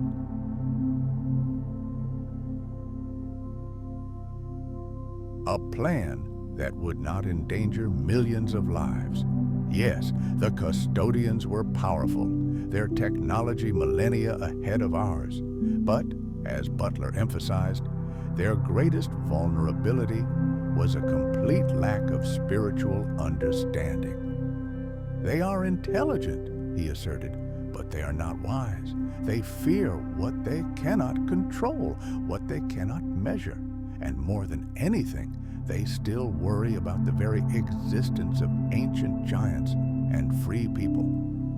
That is why, despite all their power, they have not attacked us for many years. They are afraid. The meeting lasted for several hours. They discussed a strategy for infiltrating our world undetected, not with weapons, but with the truth, with the knowledge that could awaken the sleeping, light a spark in their hearts, so that they would destroy the walls of their prison from within. This was our only chance to change history, and on the faces around us, a fragile hope, like a candle flame in the wind, lit up. But William's heart still weighed heavily. How many years would it take before this truth broke through the icy walls of lies? And how many more souls would be lost in this long, silent war? Listen to me. Have you ever felt like something was wrong with this world? As if we live inside a vast, artfully painted stage set, and beyond it, something incomprehensible lurks. Official science is powerless here. It only describes the walls of our prison, but is afraid to look beyond them. And I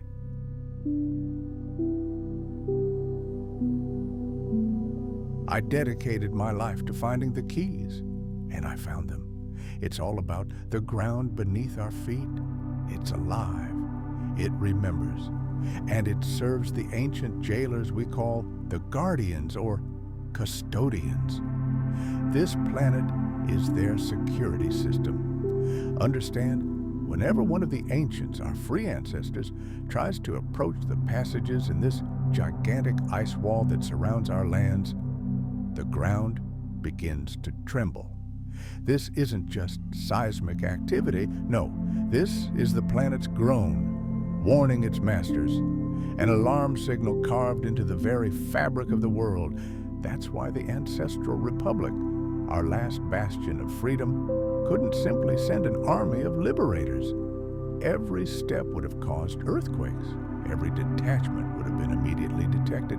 Instead, for years, they relied on their best agents, on shadow people who had lived among us for decades, embedded in the guardian system, biding their time.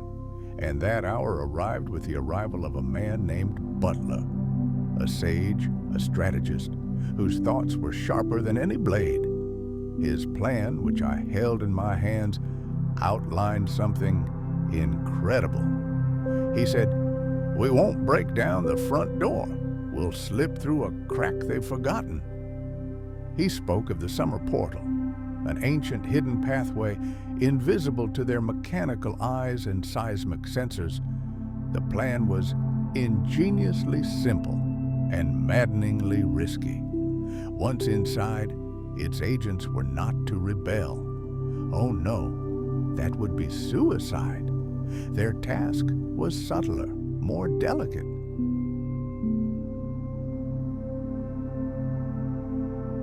They were to be whispers on the wind, whispers of freedom. They were to quietly spread hints of other lands, of hidden histories, of a world far greater than the icy walls people see. That was enough to sow a seed of doubt in minds willing to question. It sounds incredible, but it had to be done with surgical precision. People's consciousness was so deeply ingrained in the Guardian's doctrines that any direct truth would be dismissed as heresy, as madness. And ironically, it was precisely this rejection, this blind faith in the jailers, that bought Butler's agents precious time to build up their strength without attracting attention. Butler understood that he needed to do more than simply tell the truth. He needed to teach people to see it. He spoke of ancient spiritual techniques our ancestors used to push the mind beyond the confines of controlled reality. He was persistent. He repeated again and again. The icy walls would only become visible when enough minds awakened. Until then, any attempt at a breakthrough was doomed. The Guardians would nip any rebellion in the bud with fear, lies, or, if necessary, fire and steel. And so one morning, Butler and his faithful companion, Fail, entered headquarters with a determined expression. The summer portal had been their triumph. Through it, the ancient teachers had entered our lands undetected. For years, decades, they had lived among us, hidden under the guise of ordinary people.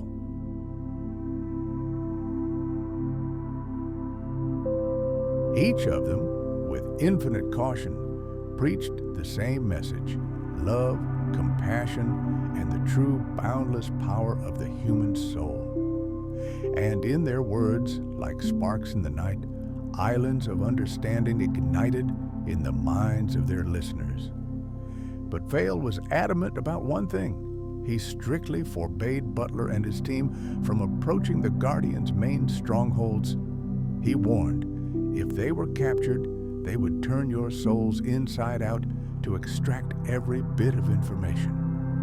Cunning, patience, and whispers were their only weapons. After all, everything was at stake. The fate of the people within the walls, the future of the ancestral republic, and even the fragile peace in the lands beyond this prison. The custodians rely on brute force, on weapons and tactics, Butler said in his harsh yet confident voice. But they have a weakness. Like every other race that has chosen the path of technocracy, they have never grasped the true depths of spiritual power. That's our advantage. As the team began to formulate a detailed plan, it became clear just how thin the ice they were about to tread was. The Guardian surveillance system at all known entrances to the dome was absolute. The mere presence of one of the ancestors caused tremors, instantly putting their garrisons on full alert. This, incidentally, explains the strange, localized earthquakes in certain areas of our planet that geologists remain silent about. But Butler's gaze remained unwavering. The summer portal.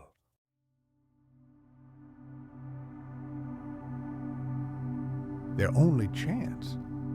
Once inside, the agents were to become purveyors of ideas, not facts, to speak of the Republic merely as an ancient legend, to hint at lands beyond the ice as a myth of a lost paradise, to whisper of humanity's true past as a forgotten dream. Fragments of truth, scattered to the winds, were to eventually coalesce into a coherent picture in the minds of men.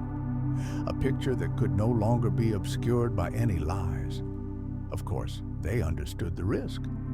Sooner or later, inquisitive minds from our lands would reach the icy barriers themselves. And then the Guardians would crush any semblance of rebellion without hesitation. But therein lay the paradox. The people's deep, centuries-old dependence on their jailers blinded them to the truth.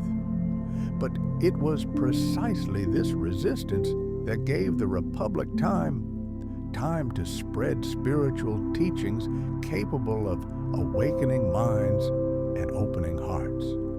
When enough people are freed from their mental shackles, Butler once said, they will be ready to see what lies beyond these walls, not before. One false step, one careless word, and the whole plan would collapse, and signs of trouble weren't long in coming. The Guardians sensed not a threat, but a kind of mental disturbance. Their agents began distorting the teachings, replacing bright ideas with dead-end substitutes. Butler's team was forced to regroup urgently to avoid exposure. Butler realized that the whispering tactics couldn't last forever. The next step was needed.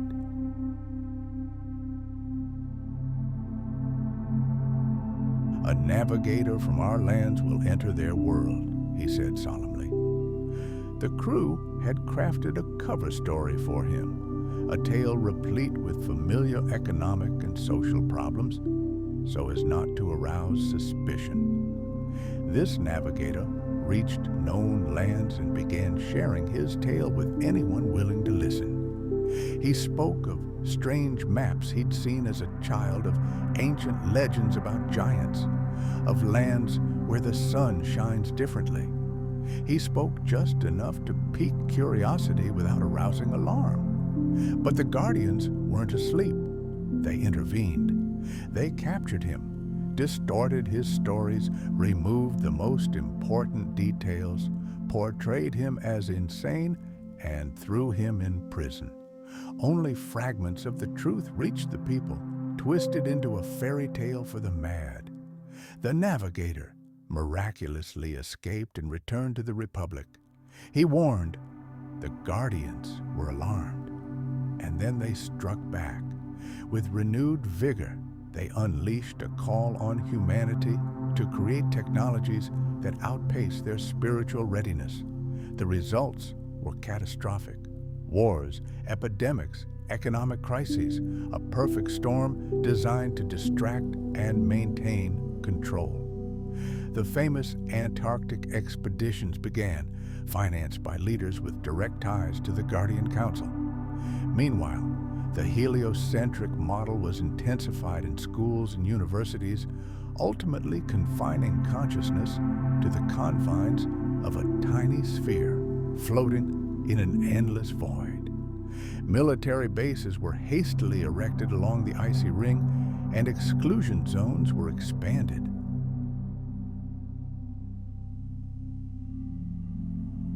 A deafening silence enveloped the truth about the lands beyond. Then came news of Operation High Jump.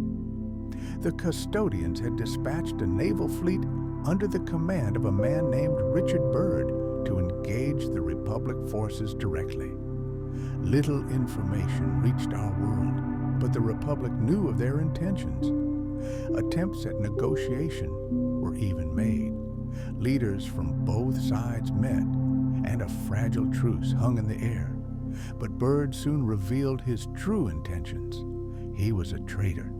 He had been selling the secrets of his ancestors' technology to the Guardians in exchange for promises. Rumors began to circulate that his betrayal had earned him a ticket to Mars.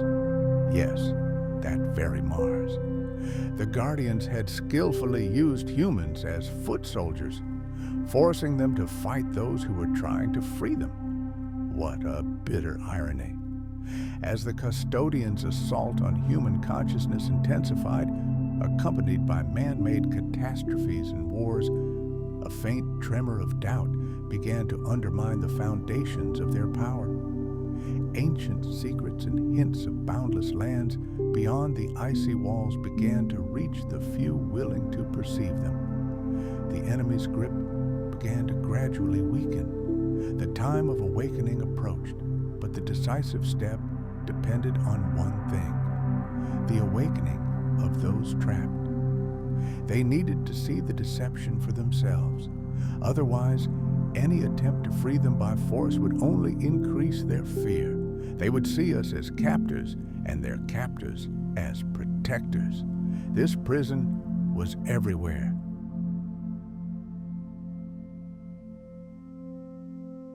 In the food, in the water, even in the air, which was saturated with substances that dulled consciousness. True liberation seemed a distant hope. But then, unexpected allies appeared.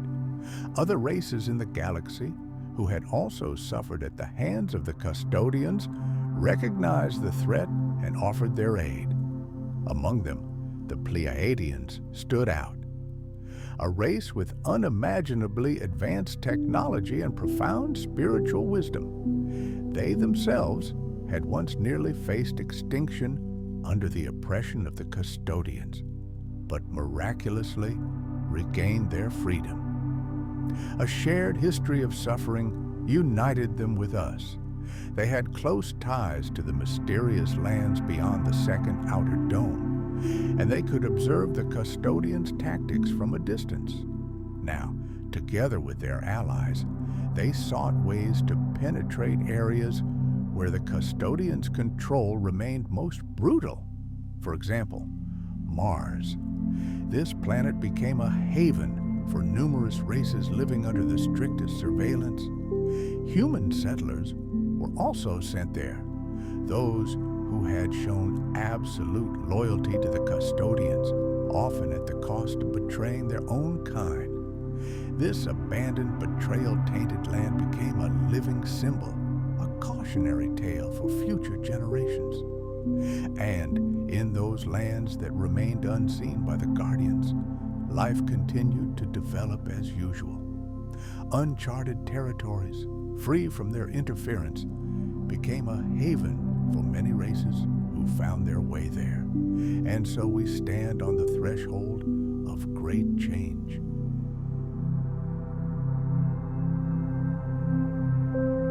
The whispers have become a hum. The seeds of doubt have sprouted. The tremors of the earth are no longer simply a warning signal for the Guardians. They are a harbinger of the awakening of the planet itself, the awakening of humanity. But the central question still remains unanswered. When the walls fall, what will we see behind them? And will we be ready for this truth? Listen to me carefully. The history you were taught in schools, the history you read in books, is but a pale shadow, a convenient fairy tale for the sleeping. The true chronicle of humanity is written not in ink, but in blood and starlight, and hidden behind the veil of centuries. It all began in those distant times when true oases of peace still existed on earth, corners untouched by war or greed. For millennia, they flourished in silence and harmony. But this idyll could not last forever. The age of the Great Pyramids arrived, and those we call guardians once again turned their gaze upon the lands of men. One of their leaders, a being who entered our myths as Osiris, was more cunning and far-sighted than the others. He didn't conquer. He decided to isolate.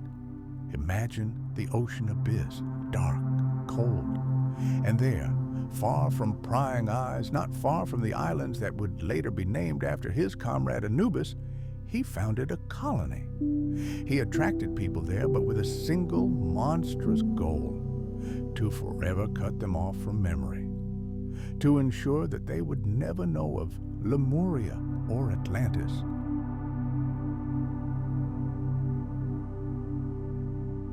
To forget their true roots, their stellar origins. He named these new lands after himself. He became their god. Osiris was a patient teacher. He taught the people the basics of agriculture and how to build primitive dwellings. But in return, he instilled a philosophy of guardianship and total control. He and his minions vigilantly monitored the settlers' every move, every thought. His power was fueled by his proximity to the constellation Orion, the circle of his true overlords. And for the dirty work, he had servants, a faceless, inferior race of guardians whom we know as the Greys. These gray ones. Official science is powerless here. It simply dismisses thousands of testimonies. But the truth is, they were perfect performers. Their lands on Orion flourished in an atmosphere of hidden, cold aggression. They created nothing for the sake of beauty or knowledge.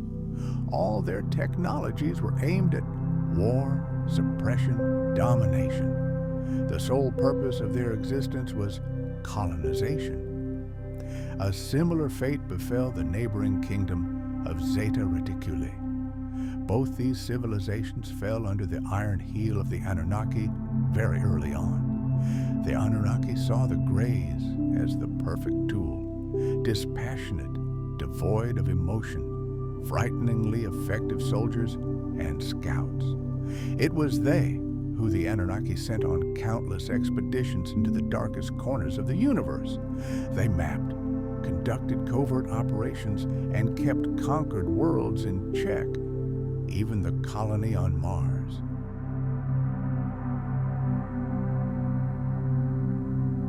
But one day, this flawless machine malfunctioned. During the Great Tartary era, which today is also largely ignored, the Greys suffered a crushing defeat. They attempted to subjugate humanity, but humans rebelled. And most importantly, they lost crucial information about the Great Dome that protected our lands. This failure created terrible tension between the Greys and their masters. And, strange as it may seem, these minor skirmishes, this squabbling between the invaders, unexpectedly aided both humans and their ancient allies, the Anakim. Many believe the Greys to be a direct creation of the Anunnaki, an artificial race, bio-robots created for enslavement. Indeed, their existence depended entirely on cloning. Their movements were mechanical, and their eyes bore no hint of a soul. But the truth, as is often the case, turned out to be even more astonishing and tragic. The Greys' homeland was indeed located within Orion, but it was once not a military camp, but a paradise, one of the most fertile and beautiful worlds where life developed naturally. Imagine endless forests teeming with exotic animals, fertile lands yielding unprecedented harvests. They achieved incredible heights in science, but this was precisely their undoing. They encountered the Guardians and were almost completely annihilated. To avoid extinction, these genetic geniuses turned to cloning, forever locking themselves in a sterile environment of soulless copies.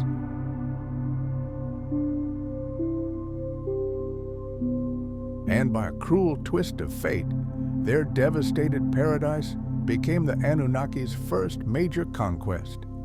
The fertile lands of Orion became a gigantic testing ground for horrific genetic experiments. And what of Mars? Once a spiritual haven, a planet of thinkers and warriors, but it too fell under the control of the Anunnaki. The native Martians, a proud and free people, fought to the last. Their choice was simple: death or slavery, and they chose death. They chose self-destruction over a life of colonial slavery. The Anunnaki, however, took over their world without a shred of regret, turning it into their second home and yet another testing ground. It was there, in a region called Area, that they brought the first human colony. The people were promised new horizons and fertile soil, but the peace was short-lived. Soon, they were pitted against other races in a series of brutal, senseless wars. And the Guardians and the Anunnaki watched from the skies with grim satisfaction as Mars transformed into a bloody arena where violence became commonplace. Time passed, and now, in our own 20th century, a new character appears on the scene: Admiral Richard Byrd. On orders from his superior Nimrod, what a telling name, he set out on an expedition across the South Pole. With him were more than just sailors. With him were representatives of the most influential secret societies. The official version was research. But this was no reconnaissance mission. It was an invasion.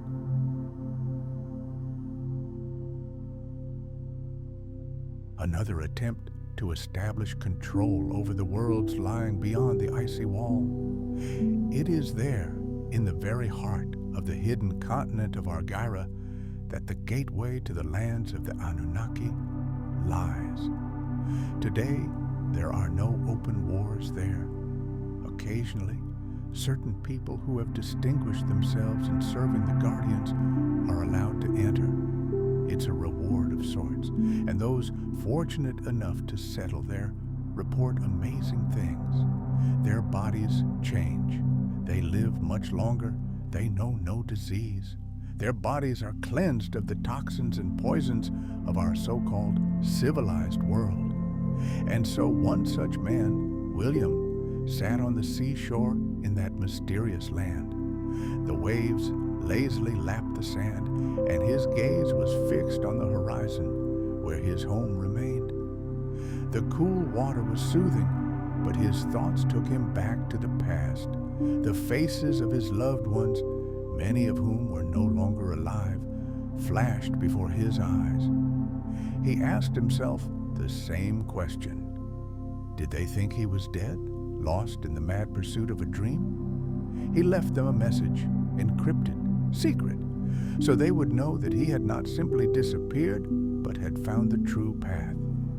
Outwardly, he was no more than 50, but he felt fatigue growing with each passing day, a dull ache creeping in. These were signs that the poison of the old world, which he had carried with him in his body, was finishing its work. His time was running out.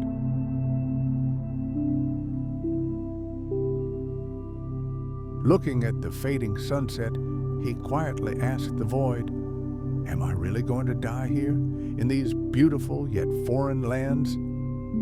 When the sun finally set, painting the sky scarlet and gold, William sank back onto the sand. An unbearable pain shot through his body as if thousands of red-hot needles were piercing every cell. He looked at the stars, distant, silent witnesses. "How many of them are out there? People," he whispered. "How many have passed away in eternal expectation, never knowing true love or peace?" At that moment, his comrade Butler approached him and placed a hand on his shoulder. Understanding was in his eyes. "Hold on, William," he said quietly but confidently. "Freedom is near." They knew dark times were brewing. A new pandemic was brewing on the horizon, a new round of control, even more brutal. But they were ready to use the enemy's own weapons against them. "They'll understand soon," William whispered, feeling the pain fade. "They'll understand all the lies," Butler continued, "all the control and poison they've been forced to swallow for years. And then we'll show ourselves." The team was ready for action. Failure was unavoidable. If necessary, they would pull as many people as they could from behind the walls. Butler tightened his grip on William's shoulder. "You must hold on, old friend. You've waited so long. Be patient a little longer to see our people free." William nodded silently and handed Butler his notes.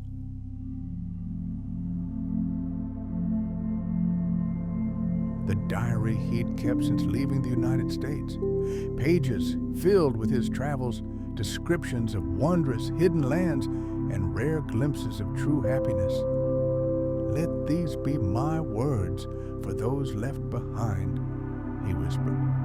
And in that moment, he saw them. Silvery blue ships glided silently across the boundless sky directly above him. "Where are you headed?" he thought, feeling the stars blur before his eyes. Could it really be time to awaken them all? A quiet determination arose in his fading heart. The message he carried was simple. It pulsed in his mind like the last beat of his heart. These lands exist. We are here. We wait. The battle is real, and it is fought within each of you. Resist, and freedom will come. We are ready to lead you to the light. His daughter, Helen Morris, was born there in the lands beyond the icy walls. She knew nothing of our prison world. Her father, William, was a legend to her, a daring navigator who discovered secrets humanity was never destined to know.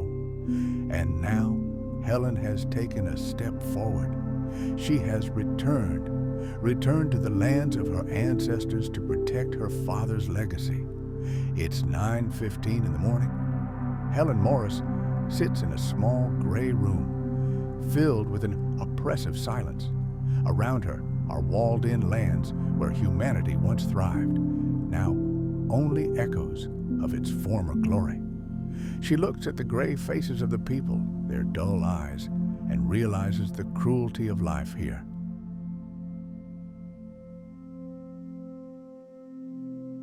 "This can't be life," she thinks, remembering her father's stories of freedom and struggle. Her father fell victim to a crime against the Guardians, mysterious rulers who manipulate everything and everyone. And now it is her turn to continue his work. The struggle is not over, it is only just beginning. Listen to me carefully. What I am about to tell you will not be found in the history books. The learned men will laugh in your face, calling it a fairy tale, the ravings of an old man. But I have seen too much to remain silent. Throughout our history, from the dawn of time, humanity has been secretly controlled. They call themselves the Guardians, but I know their true name, the Corrupt Brotherhood. Think of them not as people, but as a parasitic force, a shadow that fell upon humanity at the very moment of its birth. Have you ever wondered why we hate each other so easily? Why do skin color, language, and belief in different gods become the cause of bloody wars, of countless sufferings? It's not an accident. It's their work. They are the great puppeteers, and the strings they pull are our fears, our pride, our ignorance. But even in the deepest darkness, there's always a spark of light. There was one woman, Helen. She understood the enormity of the situation. Her duty, her burden, was to act. This knowledge didn't fall to her from the sky.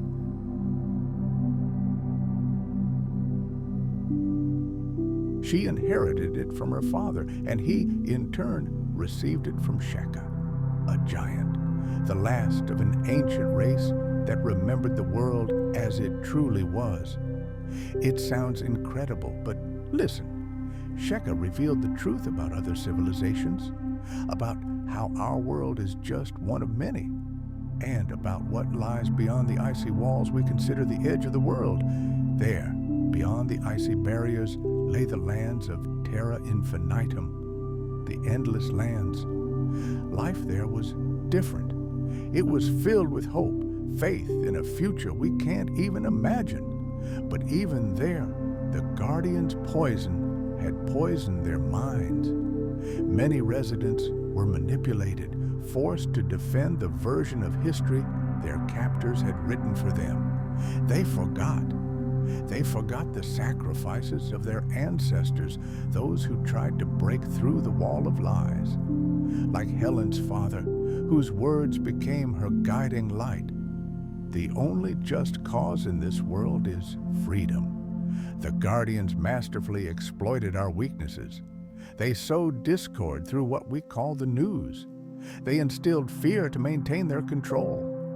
Living this life feels normal, Helen once said. Yes, it does. But this normality is built on a foundation of lies. Lies about our past, about the existence of other races, and about how our history has been erased, rebooted more than once. She urged people to question everything they've been taught, to show compassion for one another, to unite, for only then could the chains be broken.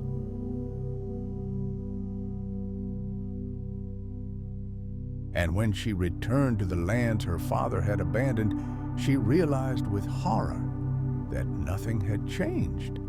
The Custodians, another name for the Guardians, continued to control everything. The wars continued, but they weren't fought for freedom. They were fought to maintain division, for control. Her father's words echoed in her mind again and again. True security cannot come from governments or parties. We must free ourselves from those who pull the strings. And now, about the prison itself. At the center of it all stands the Great Dome, a colossal, mysterious structure. Try to imagine it. It surrounds 178 worlds, known as ring worlds. Each of these worlds is unique, with its own climate, its own civilization, sometimes even its own small domes within the main one. This Great Dome is, for us, the boundary of the known universe. For centuries, it has been a source of both fascination and primal terror. Few have seen it up close, and those who have tried to cross its boundaries have failed. Legends say that ancient explorers, daring souls, encountered its impenetrable firmament. Some swear the dome can be touched, but no one knows how. This fear, this inability to transcend its boundaries, is the main instrument of control. What is this object? For the Guardians, the dome is more than just a boundary. It's a protective barrier, protecting their power.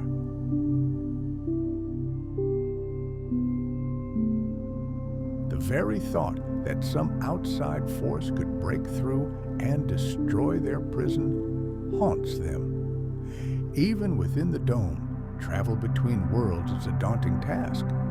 Air travel is nearly impossible despite all the technology. The safest route has always been water. Sometimes natural passages, fleeting portals open between worlds. They offer opportunity, but also bring chaos. Many are unstable. Travelers who set foot in them simply vanished. Where to? Were they transported to unknown places, or simply perished, torn to atoms? No one knows. But there are other places too. Neutral lands between worlds, once used as stopovers by ancient explorers. It is believed that through them, one can find the true path to freedom and above them all rises the great dome, an eternal reminder of limitations and the great mystery that lies beyond. But the path to freedom is mortally dangerous. The Guardians are vigilant. Their technology is focused on one thing: offense and defense. Their origins are shrouded in mystery. Some say they were formed by the desperate fusion of their dying race with another that came from beyond the dome. This fusion gave birth to the monsters we know today. They were the first to emerge from their world and begin a great conquest. Their power seemed invincible.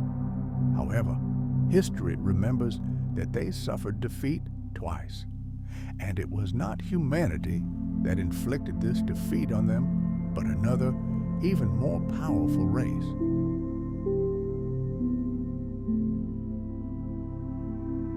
But these failures only fueled their rage and thirst for revenge. Their main target is the Skylands, a mysterious place that legends call the cradle of humanity. And here's the main secret: every person, every one of us, carries within us a source of life energy, invisibly connected to these heavenly lands.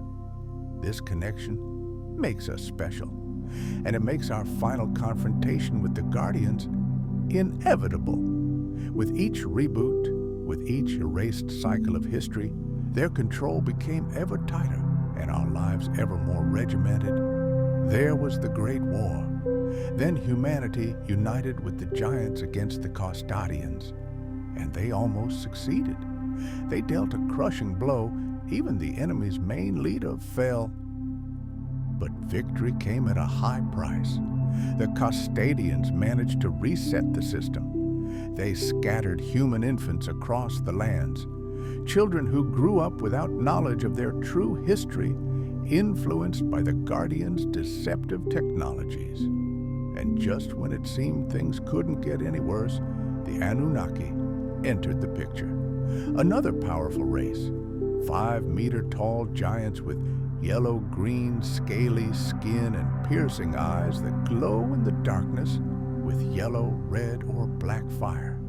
Their very appearance inspires terror. They are master builders. On every conquered world, they erect colossal pyramids, symbols of their dominance.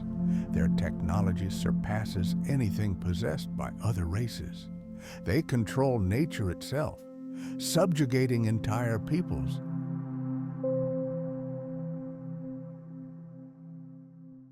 Their arsenal consists of powerful weapons and the ability to create stable portals, allowing them to invade anywhere. The history of their feud with the Costodians is full of contradictions. They clashed in a decisive battle, and the Anunnaki emerged victorious. And just when hope had risen among the humans and giants, the unimaginable happened. Instead of destroying their enemy, the Anunnaki formed an alliance with the Costodians. This dark alliance shattered all hope and led to the final defeat of the forces of light. The lands of the Anunnaki are harsh, parched deserts, and their waters, seemingly calm at first glance, teem with gigantic serpentine creatures serving as deadly guardians for intruders. But their main weapon is neither fangs nor technology. They are masters of manipulation. Using myths, art, and fictional stories, they weave lies into the very fabric of the cultures of conquered peoples. They often depicted themselves with animal heads and human bodies, incorporating their images into the pantheons of gods. And so here we are, living in a world built on lies, beneath a sky that is actually the lid of a gigantic prison. We fight each other by rules written by our jailers, but knowledge is the first step to freedom. And now you know. The only question is what you will do with it. Listen, sit back. What I'm about to tell you won't be found in history books.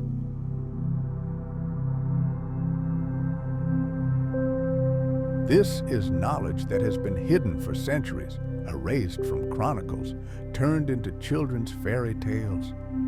Official science is powerless here. It only describes shadows on the cave wall, not daring to turn around and look at the fire. And I've searched for this fire my whole life, and I found it. We look at the stars and think we're alone. How naive. Space isn't a void. It's a vast, ancient empire, full of life, intrigue, and wars that have lasted for millennia. And our Earth, our so-called Great Dome, is just one province, one piece on the cosmic chessboard. And two rule this board, two forces, ancient as time itself. You've heard their names in myths, the Anunnaki and the Guardians. They have formed an alliance, but don't be fooled. Their truce is based not on trust, but on cold calculation and mutual fear. They have divided power, creating the illusion of order, an order in which their dominance seems as natural to us as the sunrise. But beneath this deceptive silence, there's a constant taut string. Both races thirst for absolute control, and their fragile alliance is merely the calm before the storm that will one day sweep everything away. But not all worlds bow to their might. Incredible as it may sound, the history of Venus is a lesson the conquerors long remembered. The Venusians, they were different, a people dedicated not to arms, but to spirit. They had neither fortresses nor warships.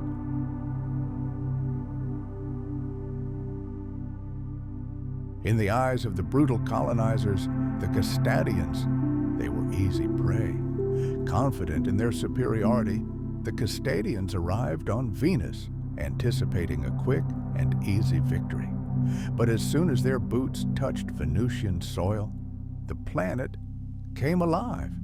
The sky turned black, and a relentless, endless storm lashed the conquerors. At first, they chalked it up to a normal natural phenomenon. But days passed, and the storm didn't abate. A week passed, then another. Hurricane-force winds howled through the engines of their vehicles, and lightning burned their equipment. It became clear it wasn't the weather, it was defense. The Venusians, lacking weapons, had turned their own world into a weapon. In desperation, the Castadians attempted to breach their underground shelters using the most sophisticated technology. But all their efforts were in vain. The explosives left no scratch on the unknown metal. Energy beams were absorbed without a trace by the surface. The Venusians had foreseen everything. Disillusionment among the invaders gave way to fear and then to madness. Their army began to consume itself from within, torn apart by conflict and mounting losses. Finally, their leader, broken and humiliated, was forced to ask for negotiations. And soon after, they withdrew from Venus, having achieved nothing, and the planet remained free, its wise inhabitants safe, deep beneath the turbulent surface. But a very different, grim fate befell Mars. It had once been a flourishing world.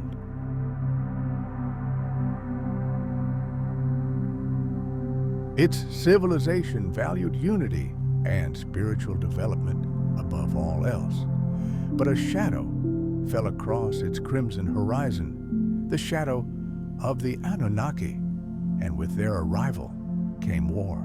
The Martians fought, oh how they fought, desperately to the last warrior, but the odds were unequal, and when defeat became clear, the last representatives of this great race made their choice. They chose death over slavery, every single one of them. This final act of defiance shocked even the cruel Anunnaki. And Mars lay empty. Its cities were reduced to ruins, its rivers dried up. A great civilization was wiped from the face of the planet, and the Anunnaki, they turned the dead world into their personal laboratory, a testing ground. Today, it is a land of perpetual conflict where the remnants of various enslaved races, including a small human colony, survive under the watchful eye of the Guardians and the Anunnaki. The ashes of dead civilizations have become their prison. Far from here, in the so-called Dragon Lands, lived the Etemans, a race renowned for their incredible psychic abilities. They too once faced a Guardian invasion. Lacking technology, they relied on the knowledge of their native land, delving into endless underground tunnels and waging guerrilla warfare. But the Guardians' technological superiority prevailed. The Etemans were defeated, but not broken.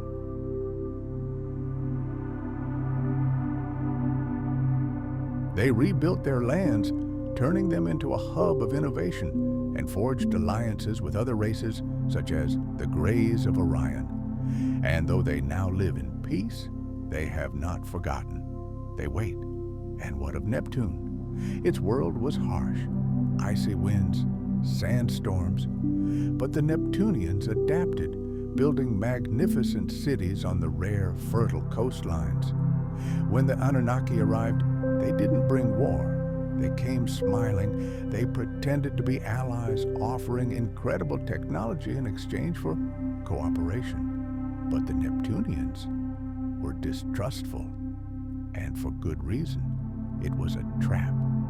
As soon as they revealed themselves, they were betrayed, deprived of their freedom, their world plundered. At first, they resigned themselves, but the spirit of freedom did not die.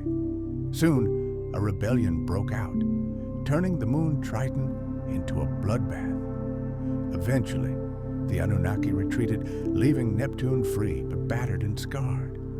Farther into the darkness, in the icy expanses of Uranus, lived the giant Uranites. They held no interest for the conquerors until vast deposits of valuable minerals were discovered beneath their icy crust. Then the Guardians came. They unleashed a brutal campaign of enslavement, leaving monstrous craters on the face of the planet from their endless greed.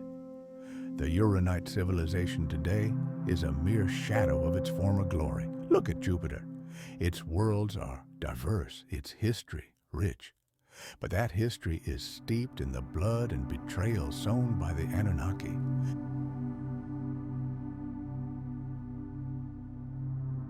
Long ago, when they invaded, they didn't conquer everyone. They pitted the local peoples against each other, sowing seeds of discord that grew into centuries-old hatred.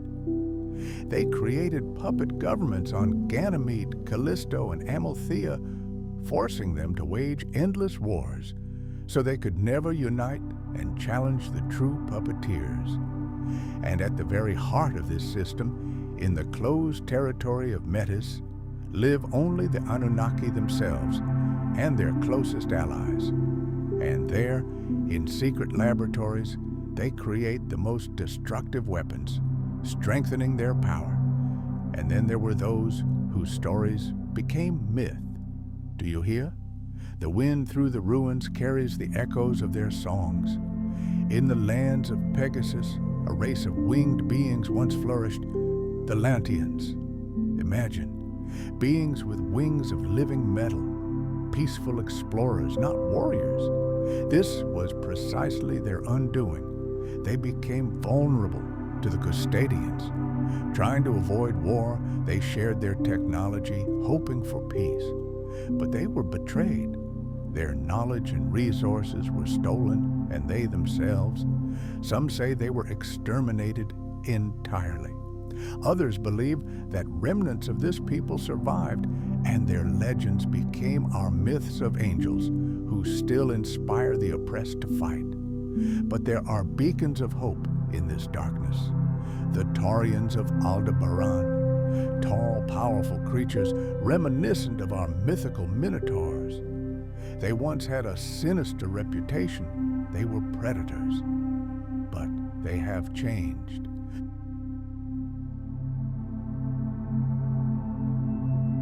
They have transformed themselves into protectors of the weak.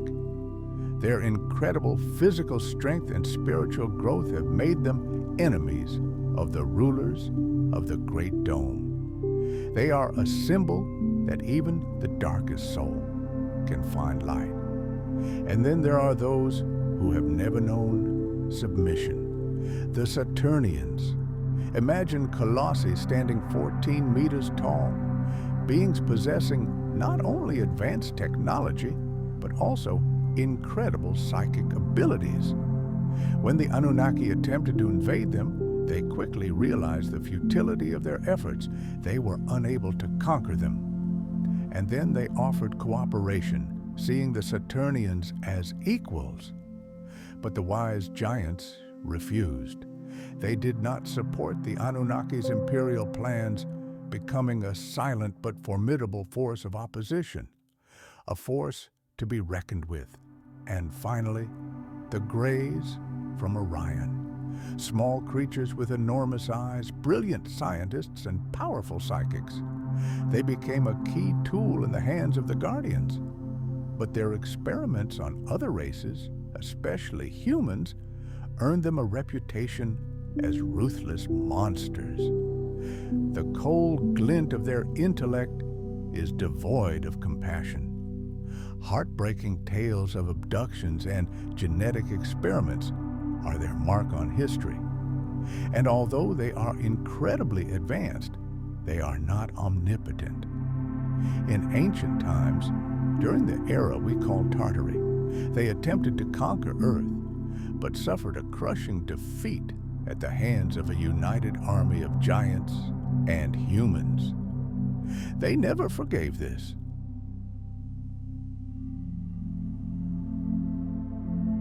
Hatred of humanity became part of their nature. This is what the real map of our world looks like, not the one you see in school classrooms. This is a world of ancient gods and fallen civilizations, a world of brutal conquerors and unyielding rebels. And in the midst of it all, us, humanity, a piece on the board that has not yet made its move. And as long as we believe the tales we are told, we remain mere pawns in their eternal game. But knowledge is the first step to changing the rules. And that is just the beginning of the story. After all, there are also the Pleiadians. But that is a whole other story. Listen, sit back and put aside your work. What I am about to tell you is not published in scientific journals or shown on the evening news. This knowledge is passed down in whispers, in the dim light of old libraries, among those who dare to look beyond the visible world.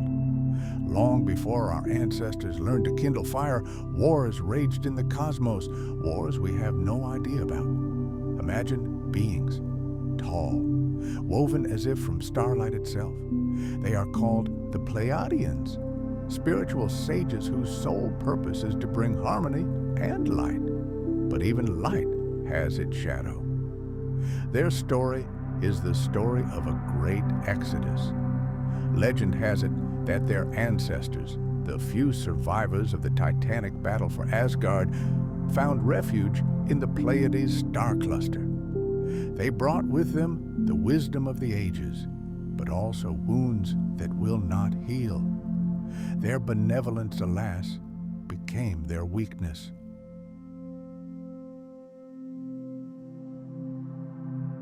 In the distant past, having entered into a rash pact with those they considered their descendants, they opened the door to manipulation. It was a fatal mistake, born of excessive trust, and for this mistake, their home planet paid a terrible price, racked by catastrophes, one more devastating than the next. Sometimes, driven by compassion, they visited our known lands. But Earth's air proved too heavy for them, and proximity to humans an unbearable ordeal. Their delicate spiritual nature could not withstand our chaos. So they chose isolation, hiding in their shining world to preserve the remnants of their ancient culture. And now, I will take you to a place where the very air is thick with despair. The cloned lands. Mainstream science is powerless here, unaware of their existence. It is a grim monument to hubris and failure. Originally, it was a gigantic laboratory created by the powerful Anunnaki for one purpose: to clone themselves. But ambition always leads to ruin. The experiment spiraled out of control. The labs became a conveyor belt for the creation of monstrous hybrids, twisted copies doomed to suffering. Most were unviable, but those that survived, those that escaped, they wreaked such havoc that even their creators fled these lands in terror. Today, it is a dead desert, an ominous space where, like ghosts of the past, the hideous secrets of a failed plan float in glass flasks in untouched laboratories. Can you hear the wind howling in these empty corridors?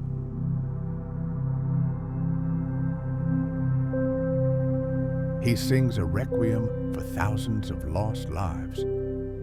But there are others, those who seek neither light nor darkness, those who have chosen their own path. The reptilians, or as they are called in some ancient scrolls, the Lacerta race. They dwell in their isolated lands far from all known territories. Their home is not the surface. Their civilization extends kilometers deep into the planet, into gigantic underground cities of black basalt. They maintain a respectful distance from everyone observing. Their technology is millennia ahead of our understanding. Their military might capable of wiping entire star systems from the face of the earth. And they bow to no one. All attempts to subjugate them have failed.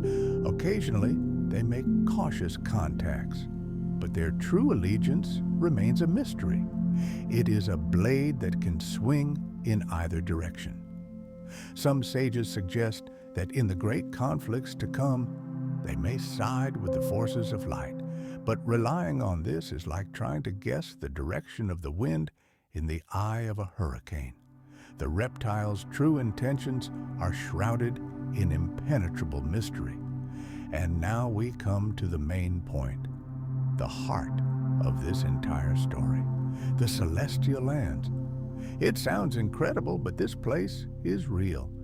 A mystery even to those dark, parasitic races that have spread their nets across countless worlds.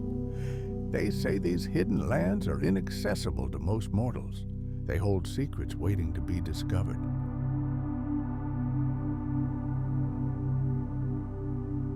Even powerful guardians and the cunning Anunnaki have failed to unlock their mysteries. Secrets that are directly connected to the very essence of humanity. Yes, you and me. These mysteries remain inaccessible to any conqueror, as if guarded by an invisible, incomprehensible force. Beyond the skylands lurk countless other worlds, each with its own history, each with its own victories and tragedies. Some thrive in harmony, untouched by the influence of cosmic parasites. Perhaps they simply hold no interest, but many are less fortunate. Parasitic races, like locusts, invade young, developing civilizations, robbing them of everything: land, resources, and future. They rewrite their histories, erase their dreams, leaving behind only scorched worlds and broken hearts. And humanity, we too fell victim to this merciless exploitation. We were not physically destroyed, no. The plan was far more insidious. Our spiritual unity was torn to shreds. Our true potential deliberately suppressed and locked away. The true colonizers thus sought more than simply to subjugate us. They wanted to destroy our intimate connection to what the ancient texts call the source of life. This connection, it is unique. No other known race possesses anything like it. It is an invisible thread that connects every human being to those very heavenly lands. The colonizers were never able to control or imitate this source. Despite all their might, they were powerless before this inner truth.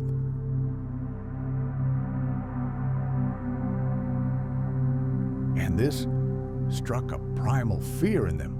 Our very existence in our pristine form threatened their boundless power.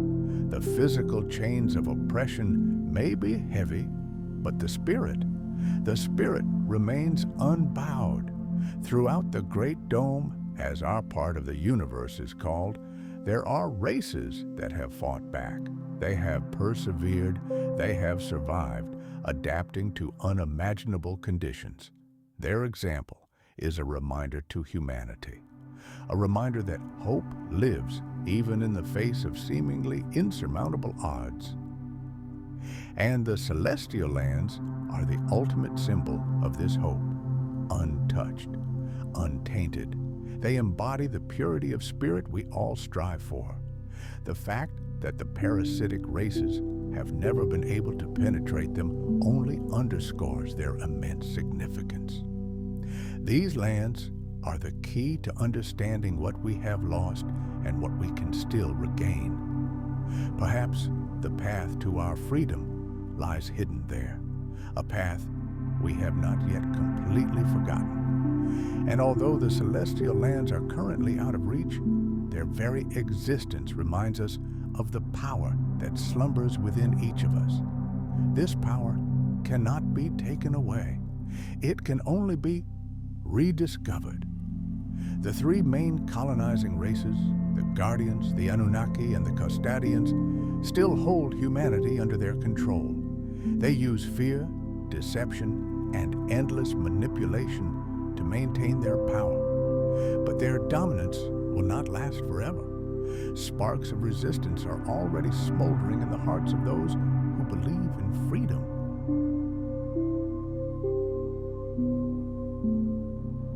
And into this darkness was born a man whose name deserves to be remembered, William Morris. He was a man of insatiable curiosity. Born in known lands, he lived his entire life beneath the shadow of the gigantic ice walls we were told surrounded our world. These barriers were not only physical, but also mental, erected to stifle our desire for knowledge. But where others saw an insurmountable barrier, William saw a challenge. He did not stop. He overcame the ice walls and ventured into the unknown. His journey was made possible by a fateful encounter with a mysterious man named Butler, a seasoned sailor who knew the secret routes through these icy waters. And what William discovered on the other side changed his entire understanding of the world. A republic of the ancestors, a place untouched by the forces that ruled his homeland. There, people flourished in true freedom, advancing at a pace we could only dream of in our own lands. In this promised land, he met a woman who shared his unwavering spirit. She carried in her blood the memory of ancestors who had fought for centuries for their freedom. Together, they built a life full of love and hope. And from this union, their daughter was born. A child at the intersection of two worlds, a world of struggle and limitations, and a world of boundless possibility. Growing up, she listened to her parents' stories. From her mother, of the brutal battles for the Republic.